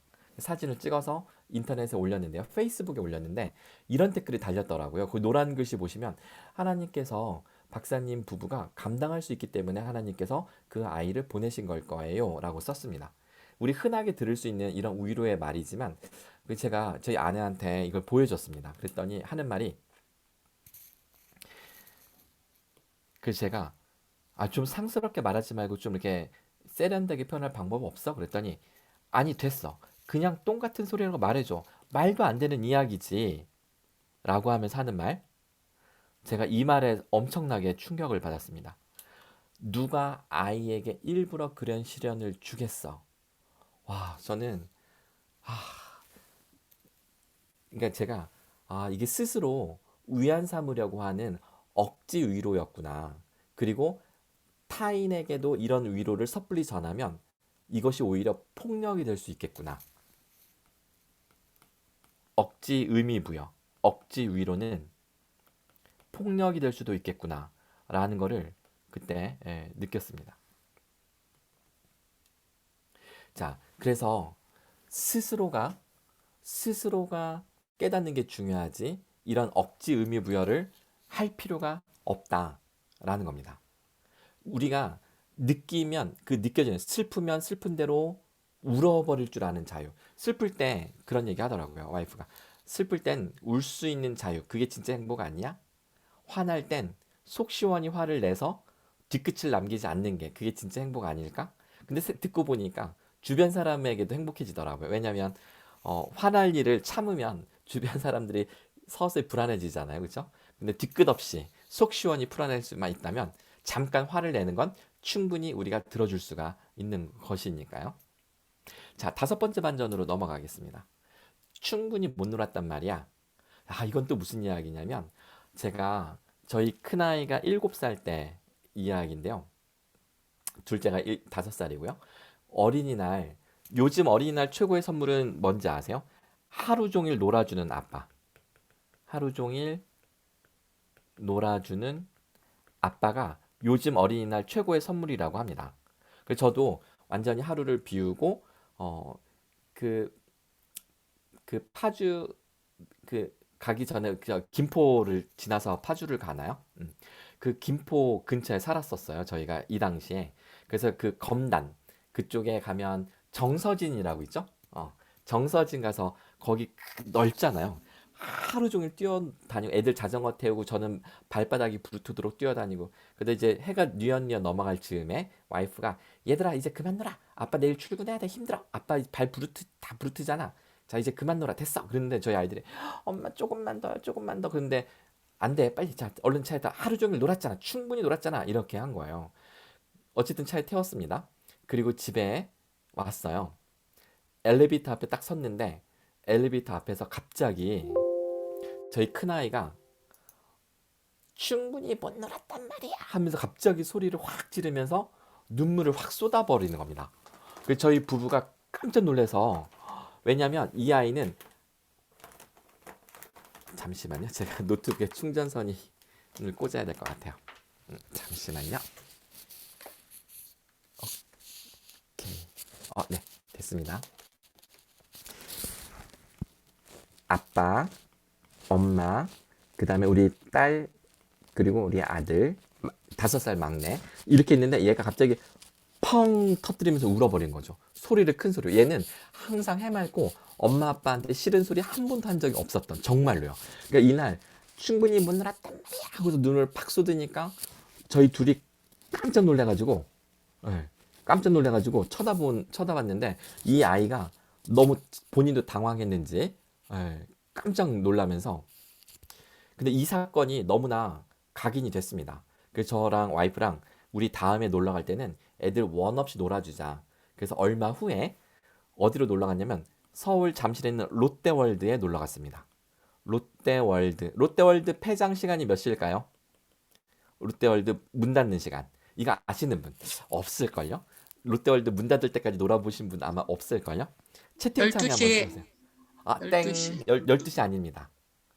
요즘은 모르겠는데 어쨌든 그때는 언제가 폐장 시간이었냐면 11시였어요. 11시. 우리 길장학사님 10시? 본인이 10시까지 놀다 나온 거죠. 저도 10시면 문 닫는 줄 알았어요. 그런데 놀랍게도 10시가 되니까 사람들이 다 나가더라고요. 10시 반쯤 되니까 정말 우리 애들만 뛰어다니고 한 명도 없었어요. 근데 11시에 문을 닫는다는 거예요. 물어보니까 야 30분 남았어. 30분 동안 더 뛰어놀아. 그랬더니 완전히 그 넓은 그 실내 롯데월드 엄청 나잖아요. 거기를 완전히 자기네들 안방처럼 뛰어다닌 겁니다. 그러다가 이제 딱 11시쯤 되니까 이제 조명이 탁탁 꺼지는데 얘네들이 이제 엄마 아빠한테 왔어요. 얼굴이 빨개가지고 뜨끈뜨끈 땀 뻘뻘 흘리면서 온 거죠. 자 이제 가자. 차에 탔는데 얘네들이 확 골아 떨어진 거예요. 너무나 흡족한 얼굴 표정으로 차에 올라탔거든요. 근데 그 다음날 아침 일찍 딱 일어나더니 애들이 이불을 개고요. 그리고 지네들이 가지고 놓은 거 책장에 탁탁 꽂아놓고 정리하고 밥 먹고, 와, 얘네들이 달라진 거예요, 태도가. 그때 제가 딱 깨달은 게, 우리 행복교육에서 하는 말, 충족감을 느끼는 게 중요하다. 놀 때 충분히 노니까 얘네들이 일할 때는 일을 하는구나. 얘네들에게 일이라는 게 이불 개고 책상 정리하고 하는 거 아니겠어요? 그래서 행복의 본질은 놀 때는 제대로 놀자. 쉴 때는 충분히 쉬는 것. 그러니까 충족감을 느낄 때 쉬는 게 중요하다. 이게 포인트입니다. 그래서 저희는 한번 놀아줄 때 정말 얘네들이 엄마 됐어. 이제 집에 갈까? 이렇게 할 때까지 놀아요. 부모가 먼저 제안하지 않고요. 봄이면 봄, 가을이면 가을, 여름이면 여름 이렇게 놀아주는 거죠. 물론 사시사철 논다는 게 아니고요. 올해는 여름에 놀았으면 내년에는 가을 이런 식으로요. 1년에 한 번 정도. 네. 여기는 잔디밭인데요. 하도 미끄럼 타다가 제 청바지 구멍이 뚫렸어요. 네. 지금 엉덩이가 사진이 안 나왔는데 구멍 뚫린 사진이 있습니다. 충분히 놀아주자. 꼭 기억하세요. 그러니까 충족될 때까지 노는 게 중요합니다. 자, 이제 6번째 반전인데요. 그런데 얘네들이 자라면 이제 중학생이 되고 고등학생이 되면 마냥 이렇게 되는 게 아니라 이제 애들이 멀어지죠. 야, 우리 요번에 일요일 날 좀 산책 좀 나갈까? 근처에 드라이브 갈까? 아니, 됐어. 하고서 친구들만 찾는 나이가 되죠. 근데 사실 친구도 안 찾아요. 요즘에는 또 코로나라 친구 만나지도 못했고요. 그래서 현실 모녀편 광고 영상인데 너무 잘 만들었다고 한번 이 영상을 보시겠습니다.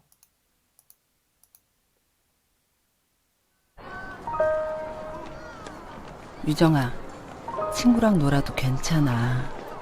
성적 좀 떨어져도 괜찮아. 학원 빼먹어도 괜찮아. 실은 이런 말을 하는 엄마가 되고 싶었어. 시험 잘 봤어? 가자. 쓸쓸하던 그 골목을 당신은 기억하십니까? 지금도 난 기억합니다. 사랑한단 말 못하고 애태우던 언젠간 그날 말할 수 있겠지? 당신은 아가씨, 같이 가요. 잘 보셨죠? 그런데 이 영상이 그렇게 어둡지만은 않은 것은 무엇 때문일까요?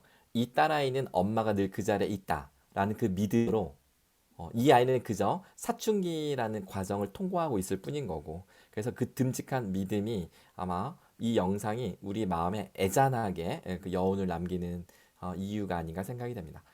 그런데 이렇게 한번 제가 이야기를 풀어볼게요. 아이들을 행복하게 키우려면 이런 얘기를 합니다. 제가 하는 이야기가 아니고요. 흔히 이런 이야기들을 한다는 거예요. 오늘을 살아라. 부모가 아이들에게 야, 내일이 중요한 게 아니라 오늘을 사는 게 중요하대. 오늘을 살아. 이거를 부모가 아이에게 합니다. 지금 바로 여기에 살라는 말이죠. 과거에 집착하지 말고 미래를 걱정하지 말고 현재를 살라는 이야기죠. 근데 이거를 부모가 말하면 안 된다는 게 이게 문제입니다. 부모가 말하면 아이들에게는 꼰대가 하는 말인 거죠. 엄마 현실 감각이 없어? 나 성적 안 나오면 대학 못 가. 그 엄마 행복할 것 같아? 이런 식으로 나올 수밖에 없는 거죠. 이거는 아이들이 사실은 스스로 깨달을 수가 있습니다. 이것을 우리가 깨닫게 해준 하나의 에피소드가 악동 뮤지션의 부모님 이야기인데요. 이 부모님들은 선교사로 몽골 지역에 가서 선교 활동을 하던 아이들을 데리고 몽골 선교 활동을 하고 있었는데요. 얘네들을 이제 어떻게 했냐면 이 부모가 나중에 엄마 아빠 선교 쫓아다니다가 우리 공부 못해가지고 대학도 못 가고 인생 망쳤어 이런 소리를 들을까봐 정말 빡세게 공부를 시켰다고 합니다. 너무 힘들게 공부시켜서 애들이 너무나 힘들어 하더래요. 근데 애들이 너무 힘들어 하니까 엄마하고 아빠가 이제 얘기를 하기를 여보 우리 이렇게까지 하는 건 아닌 것 같아. 우리 애들을 좀 풀어줍시다. 그래서 어느 날 갑자기 얘들아 엄마 아빠가 마음을 바꿨어. 너희들 하고 싶은 대로 해. 공부가 다가 아닌 것 같아. 너희들 인생은 너희들 몫이지. 이렇게 얘기를 했더니 엄마 진짜요? 우리 놀아도 돼요? 자 그렇게 해서 이제 놀게 했는데 근데 신기한 건 얘네들 그러니까 공부를 하더라는 거예요. 놀 때 충분히 놀다가 스스로 공부를 하는 거죠. 근데 놀 때 뭐 하고 놀았게요? 기타 치고 노래하고 논 거죠. 오빠는 작곡도 하고 기타 치고 노래하고 그러다가 그 텔레비전을 보니까 한국에서 그 당시에 그 슈퍼스타 K-팝 스타 이제 이런 게 나오니까 오빠 우리도 저기 나가볼까? 그래서 엄마 아빠는 몽골 지역에 있고 두 아이만 한국으로 비행기 타고 와서 할머니 댁에 머물면서 1년 동안 오디션 프로그램을 다닌 결과 최우수상을 받게 되었던 사연이죠. 이 부모님이 쓴 책에 나오는 이야기가 이겁니다. 이 책은 아빠의 반성문이다. 요즘 부모들이 아이들 잘 되라고 길을 닦아줘야 된다라는 과도한 책임감을 가지고 있다라는 이야기를 합니다. 과도한 책임감. 오늘 행복해야 내일도 행복한 아이가 된다. 이 책은 그 과도한 책임감을 내려놓았을 때 어떤 일이 벌어질 것인가에 대한 이야기다라고 이제 되어 있는 겁니다. 실제 저희가 실증적인 증거도 하나 보여드릴까요? 제가 10년 전에 서울대학교 교수학습개발센터에서 연구원으로 있을 때 누가 A 플러스를 받는지 연구를 했었습니다. 서울대 A 플러스 누가 받는가? 지금 제가 지금 잠깐 화면 공유 중지했다 다시 들어올게요. 여기 보시면 이 책 보이시나요? 서울대에서는 A 플러스 누가 받는가? 네, 여기 다 있는 내용인데요. 이 중에 한 가지만 제가 소개해 드릴게요. 두 학기 연속 꾸준히 A 플러스 받는 학생들을 인터뷰한 결과 저희가 50명 정도가 자원해서 심층 인터뷰를 했는데 서울대에서 A 플러스 받는 아이들이 한결같이 한 말이 있어요. 그게 무슨 말이었냐면 한 번도 공부하라는 소리를 못 들었다고 합니다. 어려서부터. 믿을 수 있으시겠어요? 네. 생각해보니까 저도 그러긴 했는데 저는 근데 A 플러스는 아니었고요. 근데 사실 저희가 이 연구를 하게 된 동기가 뭐였냐면 매년 서울대에서 극단적 선택하는 아이들이 평균 5명 정도 나옵니다. 근데 얘네들이 왜 이런 극단적 선택을 할까요? 성적 비관이 되게 많았어요. 아니, 머리 좋은 애들 아니야? 왜 성적이 안 나와? 그래서 연구를 하게 됐던 연구입니다. 학점 분포를 보니까 보시는 바와 같이 꾸준히 A 플러스를 받는 아이들은 그저 5%밖에 되지 않았습니다. 그래서 이 친구들을 데리고 연구를 했던 겁니다. 그러니까 이 5%가 아니라 저 밑에 있는 아이들 있죠? 이 아이들이 극단적 선택을 하는 아이들인 거예요. 요쯤에.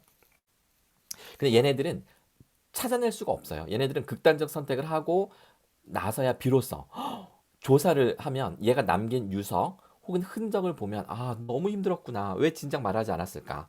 겉으로는 늘 밝고 명랑해 보였는데 이제 이렇게 되다 보니까 연구가 안 되는 거죠. 그래서 이 친구들을 연구를 못하니까 반대로 그럼 성적이 잘 나오는 애들은 뭐가 다르냐? 이렇게 연구를 했던 겁니다. 자, 그 중에 하나 심층 인터뷰를 했는데 이 중에 얘네들이 똑같이 하는 말이 어려서부터 공부하라는 소리를 못 들었다는 거예요. 자, 그럼 여기서 궁금한 게 생기죠. 공부하라는 소리를 못 들었다. 이 얘기는 스스로 공부했다는 얘기인데 그럼 이거는 자, 우리 서울대에서 서울대생들 중에서도 A 플러스 애들만 그랬을까요? 아니면 서울대생들은 다 똑같을까요? 이게 검증이 필요하죠. 그래서 저희가 이 질문을 전교생에게 물었습니다. 너는 어땠니? 라고 물어본 거예요. 근데 저희가 이대로 그냥 묻지 않았고 어떻게 물었냐면 왜냐하면 이렇게 솔직하게 답을 안 할까 봐 이렇게 질문했습니다. 내가 중고등학교 때 엄마는 학원 선정이나 학습 스케줄 등을 세심하게 관리해 주었다. 즉 아이의 길을 엄마 아빠가 닦아준 거죠. 아주 아스팔트 길처럼 열어준 겁니다. 자, 그랬더니 학점 순서대로 이렇게 결과가 나왔습니다. 뭔가요? 그렇다라고 응답할수록 학점이 떨어지는 겁니다. 힘들게 부모의 간섭으로 서울대를 들여보냈는데 성적이 안 나오는 거죠. 자, 그러면 그런 관심이 부담스러웠니? 라고 했더니 역시 성적에 반비례합니다. 재미있는 것은 2.0 미만이면 학사 경고 받는 아이들인데요. 얘네들은 부담이 없다네요. 근데 얘네들은 대부분 그 방송국 PD를 꿈꾼다거나 창업을 한다거나 완전히 그냥 딴 세상을 사는 아이들인 경우고요. 보시면 요 2.0에서 2.5 사이가 비관 자살하기에 가장 그 위험한 위치인데 부담감 엄청나죠. 그러니까 이걸 견디지 못하는 겁니다. 그래서 학생들이 스스로 깨닫고 오늘을 살 줄 아는 아이가 되려면 아이가 스스로 생각하고 그런 생각을 할 수 있는 여유가 있어야 됩니다. 아이에게 마음의 공간, 여유 이런 거를 어떻게 마련해 줄 것인가 이걸 우리가 어른들이 고민해야 된다라는 거죠. 자, 오늘 마지막 반전, 오늘 이야기의 마지막 스토리로 들어가 보도록 하겠습니다. 저희가 연구를 해보니까요. 자, 이렇게 질문을 했습니다. 행복은 의식적으로 추구해야 얻을 수 있다. 자, 이거에 대해서 얼마나 동의하십니까? 물었습니다. 5점 만점. 그래서 전혀 동의하지 않는다는 1점이고요. 매우 동의한다는 5점입니다. 자, 이렇게 조사를 했더니 이것에 대해서 동의하는 사람들일수록 행복감이 낮았습니다. 즉, 행복은 의식적으로 추구하는 것이 아니라 열심히 살다 보면 또는 재미있게 살다 보면 자연스럽게 찾아오는 것이다 라고 생각하는 사람들이 실제로 행복했다는 것이죠. 그래서 우리는 혹시 여러분들도 즐거움이나 의미 이것에 대한 강박을 갖고 있지 않나 마음을 좀 풀어줘야 되는데 요즘 소확행이 유행이래. 소확행. 우리 좀 즐기자. 이거를 매뉴얼로 만들어서 너무 의식적으로 추구하는 것도 오히려 이 행복에 역행한다는 거죠. 예를 들어서 제 사진을 하나 보여드릴게요. 이제 위드 코로나도 이거 좀 풀리고 거리두기도 해제되고 하니까 나 이번에 중국에 만리장성 한번 갔다 올 거야. 가서 제대로 힐링하고 올 테니 나 절대 건들지 마. 그래서 작정하고 갔는데 네, 너나 이 사람 저 사람 할 것 없이 네. 여보, 우리 결혼 20주년이야. 우리 낭만이 좀 식은 것 같지 않아? 우리 파리 여행 좀 갑시다. 에펠탑 앞에서 도시락 좀 까먹고 낭만을 즐기자고. 그랬더니 뭐 너나 나나 할 것 없이 다들 이러고 있습니다. 여기 강원도 원주에 있는 소금강 출렁다리, 정말 보기에도 아찔하죠. 여기가 무한도전에 한번 나온 다음에 엄청나게 사람들 몰린 거예요. 유명하니까 저희 와이프랑 딸이 아빠 여기 꼭 가야 된대. 버킷리스트래. 그래가지고 정말 저를 보채서 네, 갔습니다. 새벽같이. 그랬더니 주차하는 데만 2시간이 걸렸어요. 전국에서 온 거예요. 사람들이 관광버스 대절하고 주차장에서 여기 입구까지 가는 데만도 1시간이 걸리고요. 걸어서. 와, 진짜 처음부터 후회가 되더라고요. 그래도 왔으니 정점을 찍으면 모든 게 풀어지지 않을까. 웬걸요? 입구에서부터 저 늘어선 줄을 보세요. 저 꼭대기까지 올라가는데 1시간, 2시간이 걸렸습니다. 다리가 후들후들 떨리는데요. 지금 제가 애기띠하고 우리 막내 품에 안고 올라가는 거거든요. 얼마나 힘들었겠어요? 근데 올라가면 이제 스릴을 즐기자.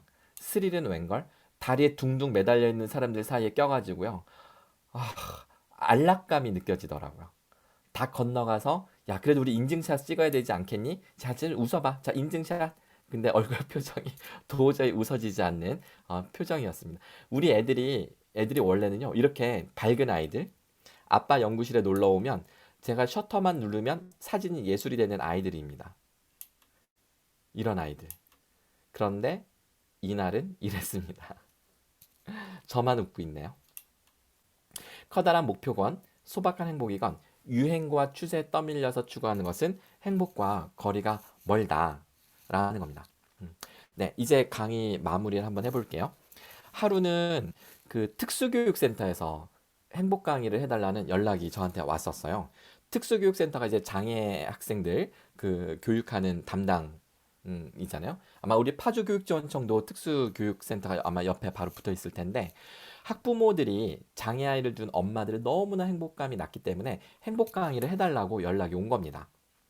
그래서 제가 저희 아이가 제가 당사자니까 당연히 해야죠. 원래는 저희 행복 연수 받은 그 선생님이 있거나 그런 학교만 연수를 가지 강의를 가지 그냥 연락 온다고 가질 않는데 여기는 마음이 움직이더라고요. 근데 약간 부담이 되는 겁니다.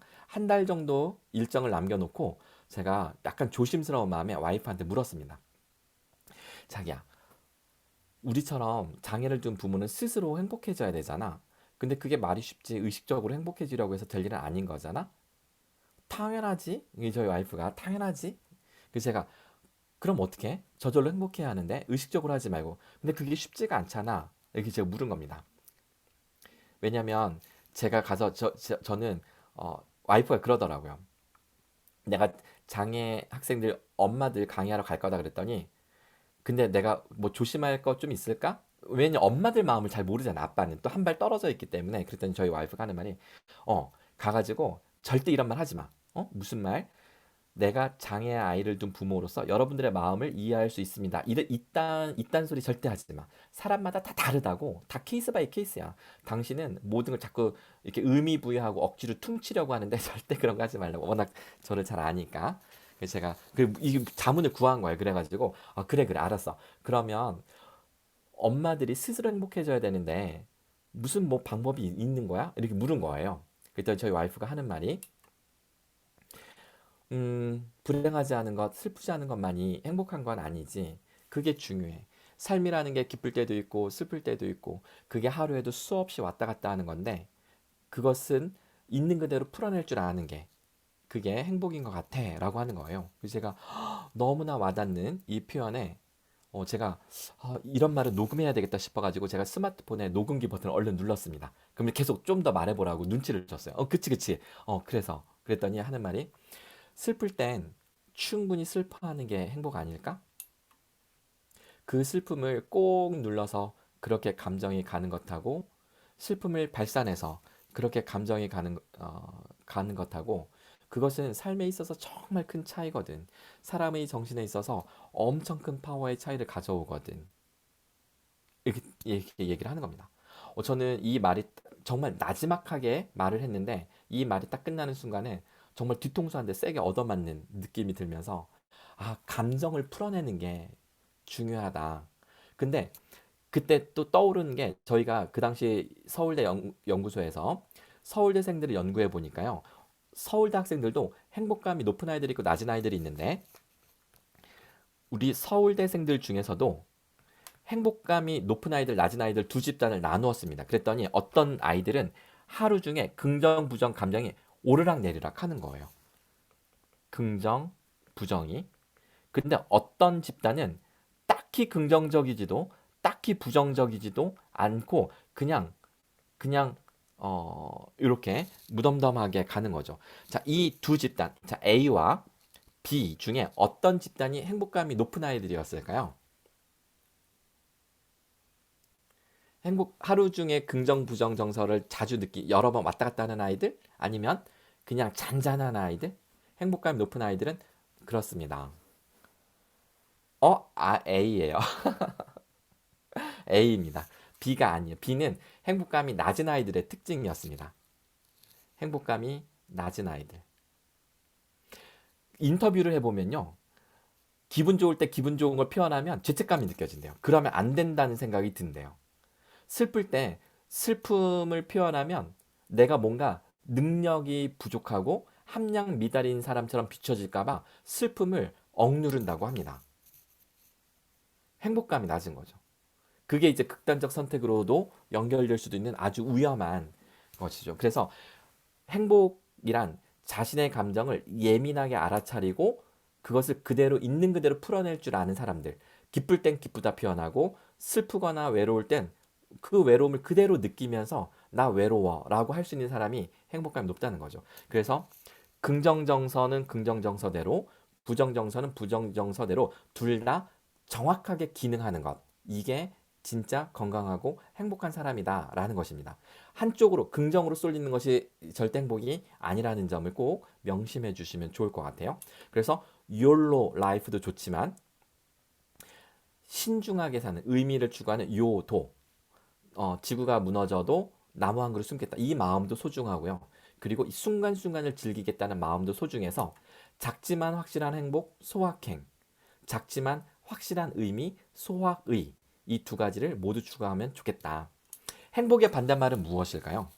저희 부부가 이런 우여곡절 속에 저희 부부가 터득한 한 가지 말이 있습니다.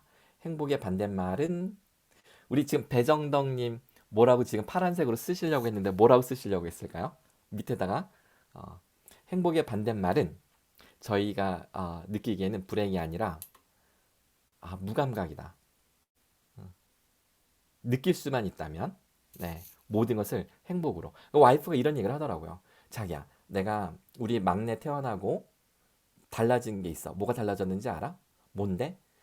자기도 알다시피 나는 계획 없이 여행 떠나는 거 무서워서 나 그런 거 못 하잖아. 근데 우리 막내가 태어나고 나서 미래를 기약할 수 없다 보니 하루하루 현재에 집중하는 게 중요하다. 지금 최선을 다하는 게 소중하다는 걸 깨닫고 나서 나는 계획 없이 여행을 떠나는 걸 용기를 낼 수 있게 됐어. 이런 이야기를 하는 겁니다. 하루는 저희 딸이 아빠 동해바다 보신 적 있어요? 그럼 정말요? 저는 정서진 인천 앞바다 봤고 그다음 엄마 고향 진해 앞바다 남해 바다도 가본 적 있지만 동해를 가본 적이 없다는 거예요. 6학년 졸업하고 중학교 입학을 코앞에 둔 아이가 그 얘기를 하더라고요. 그래서 제가 그랬죠. 야, 동해 바다 가면 파도가 확 부서지고 파란 그 깊은 물이 얼마나 속이 확 뻥 뚫리는지 아니? 정말 한번 가봐야 돼. 그랬더니 와 정말요? 와 그러면 언젠가 한번 꼭 데려가 주세요 라고 하는데 그때 시간이 밤 11시였거든요. 저희 와이프가 우리 그럼 지금 갈까? 이러는 거예요. 밤 11시에. 제가 그때 토요일이었어요. 너무 피곤해가지고, 금요일이었다. 피곤해서 침대에 누워있는 중이었는데 갑자기 그 말을 하니까 제가 입으로 팍 뒤집어 썼겠죠. 근데 애들이 야호 지금 가자 이래가지고 아이고 또 실망시킬 수도 없고 또 초등학교 마지막인데 그래서 짐을 바리바리 싸가지고 나섰습니다. 새벽 1시에 나오더라고요. 강릉고속도로, 영동고속도로죠. 영동고속도로 타고 휴게소마다 쉬면서 가서 새벽에 경포대 강릉 경포대 앞에 바다에 도착했습니다. 너무나 신비하고요. 그리고 가는 내내 아이들은 이불 가지고 차에 탔어요. 뒷좌석에서 정말 우주로 떠나는 우주선을 탄 것 같은 기분이었다고 하더라고요. 아이들이 지금까지도 평생 잊지 못하는 여행이라고 하더라고요. 계획 없이 무작정 떠난 여행. 그러다가 저희가 미인폭포라는 곳을 지나게 됐습니다. 삼척 태백 이렇게 넘어가는 그 고개에 미인폭포가 있는데요. 여기는 쉽게 못 들어가요. 차를 길거리에 세워두고 한참 내려가야 돼요. 골짜기를. 그래서 한여름이었고요. 저희 와이프랑 저희 딸아이는 무섭다고 중간에 올라갔어요. 근데 저는 우리 애기에게 미인폭포가 얼마나 아름다우면 이름이 미인폭포일까 정말 아무 정보 없이 마냥 우리 애기에게 경험을 시켜주려고 데리고 내려간 거죠. 눈앞에 펼쳐진 이 풍경이 이게 사진이 색깔을 바꾼 게 아니고 이거 실사예요. 있는 그대로 사진입니다. 지금 저기 조그맣게 보이는 아이가 우리 둘째 아들.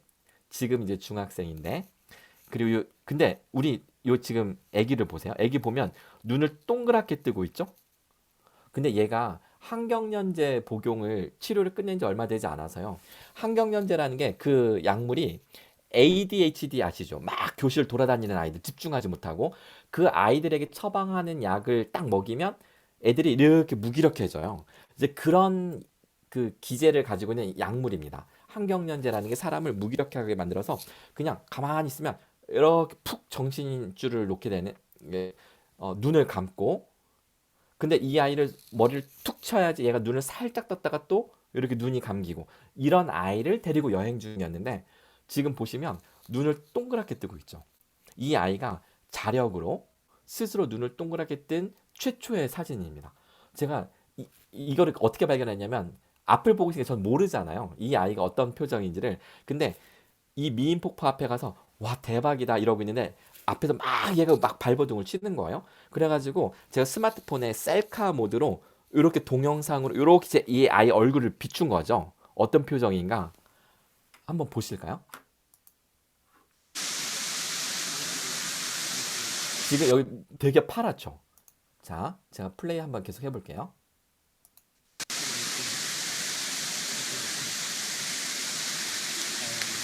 박수를 치는 겁니다. 그리고 눈을 동그랗게 뜨고 박수를 치는데 이 아이도 뭔가를 알아본 거죠. 예.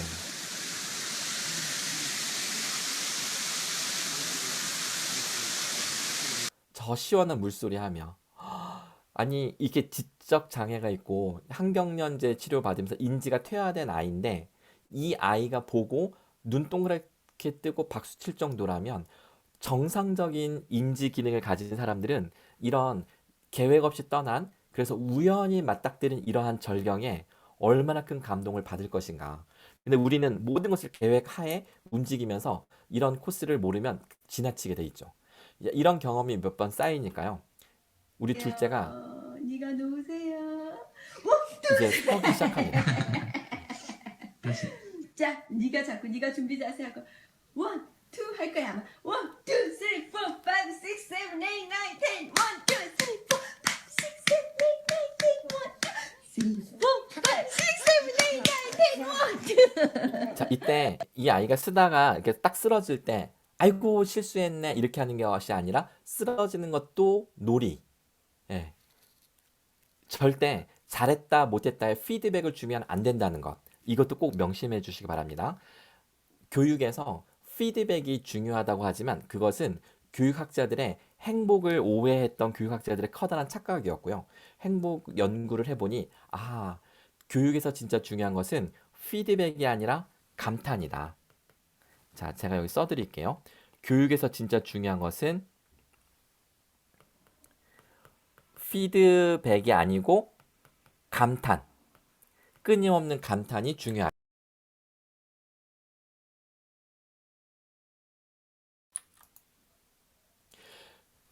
땅끝마을 해남, 부서지는 파도에서 가장 얼굴이 밝아지는 우리 애기, 네, 형하고 누나도 잘 놀아주고요. 그러면서 감각을 되찾고 인지가 다시 발달하기 시작을 했던 것이죠. 이 우리 막내와의 만남은 우리 부부에게도 선물이었는데 저희 와이프가 어느 날 하는 말이, 자기야, 생각해보니 하나님이 덤으로 주신 삶인 것 같지 않아? 그게 무슨 소리야? 아니, 남들은 한 번 사는 인생인데 우리는 윤재 낳고 덤의 인생을 살아가는 것 같아. 야, 이 말을 와이프가 했는데요. 정말 저 스스로에게도 너무나 큰 위안이 되었습니다. 물론 이게 제가 했다면 억지 위로가 됐을 겁니다. 아마 쫓겨났을 거예요. 근데 와이프가 스스로 깨달았다는 점, 스스로 생각했다는 점, 그게 중요한 것이죠. 자, 좀 민망한 사진이지만 저의 인생 사진 한 컷인데요. 와이프가 쇼핑 나가고 애들 데리고 다 쇼핑 나가고 집에서 혼자 애기를 보고 있었는데 제 어부바 하고 있는데 갑자기 등 뒤에서 키득키득 소리가 나더라고요. 역시 셀카로 얼굴 표정을 딱 하면서 보니까 웃는 거예요. 카메라 속에 비친 아빠와 자기 얼굴을 알아보는 우리 애기의 모습입니다. 그래서 저희 부부의 카톡에 똑같은 메시지를 쓰고 있는데, 삶 자체를 예술로 만드는 것, 그것이 현재를 살아가는 삶의 목표다. 그 작년에 찍은 우리 애기 동영상을 한번 살짝 보여드릴게요. 아침에 특수학교 가는 길이에요. 엄마랑 나가는데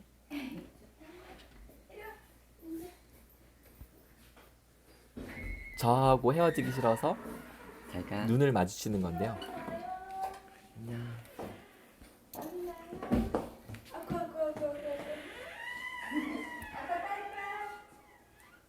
끝까지 눈 마주치면서 웃는 모습. 아, 얘가 이제 인지가 이제 살아나고 있구나.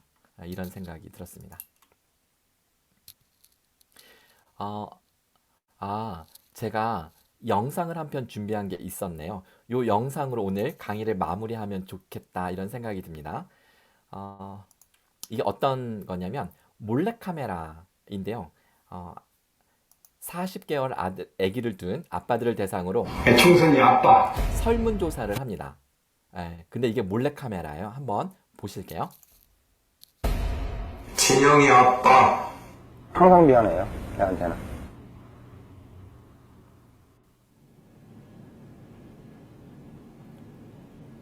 40개월 미만 자녀를 둔 젊은 아버지들에게 아동학습 발달에 미치는 아빠의 역할이라는 명목으로 몰래카메라를 실시했습니다.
청소년 아빠 김용봉, 난 신왕철 아빠 신현기, 이영근입니다. 큰아들이. 저 영우 아버지 되는 사람입니다. 조유섭 아빠, 진영이 아빠, 성함은 김성복. 생각나지요. 그 아들 딸 만났다가 아들 가졌는데 요번에도 딸이 못할까 했는데 네 엄마 아빠 돌아갈 때 신경서주고 맞고. 부모로서 이렇게 뭔가를 충분하게 해줘야 되는데 그런 것도 못 해주고 그래서 참 마음이 아픕니다. 아들이라는 것은 너무 누가 바꿀 수 없는 것이고 크게 뭐 도와주지도 못했고 했는데 그들이 알아서 잘 커가지고 계속 부족한 게 부모 마음 아닐까요? 죽는 순간까지.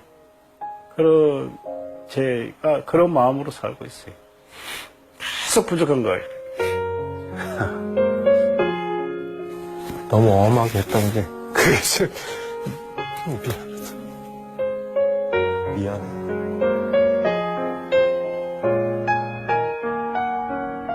항상 내가 부족하고 항상 미안해요. 걔한테는. 미안하다 참 모든 것이 부족하고 못 가르치고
요즘에는 기업 그 이미지, 브랜드 이미지 광고가 참 잘 만들어지는 것 같아요. 괜찮죠? 네. 자, 이제 어머니로 산다는 것은 이란 주제가 하나가 더 있었지만 오늘 모성의 이야기는 앞서 했기 때문에 제가 오늘 바로 마무리로 넘어가도록 하겠습니다. 네, 요 얘기로 자 슬라이드 한 번만 더 공유하고 네, 이제 마무리 멘트예요. 네, 행복한 삶을 위한 마인드셋. 법정 스님이 생전에 남기고 가신 말씀인데요. 인생은 언제 어느 순간에도 다시 시작할 수 있다. 지금이 바로 그때다. 네, 자 지금까지 행복 수업 주제로 강의한 홍영일이었습니다. 걷다 보면 먹다 보면 행복해집니다. 웃다 보면 행복해집니다. 서로 교감하며 함께 놀다 보면 행복해집니다. 서로 대화하고 공감하다 보면 행복해집니다. 삶의 습관이 되고 키울 수 있는 것, 그것이 바로 행복입니다. 네, 감사합니다.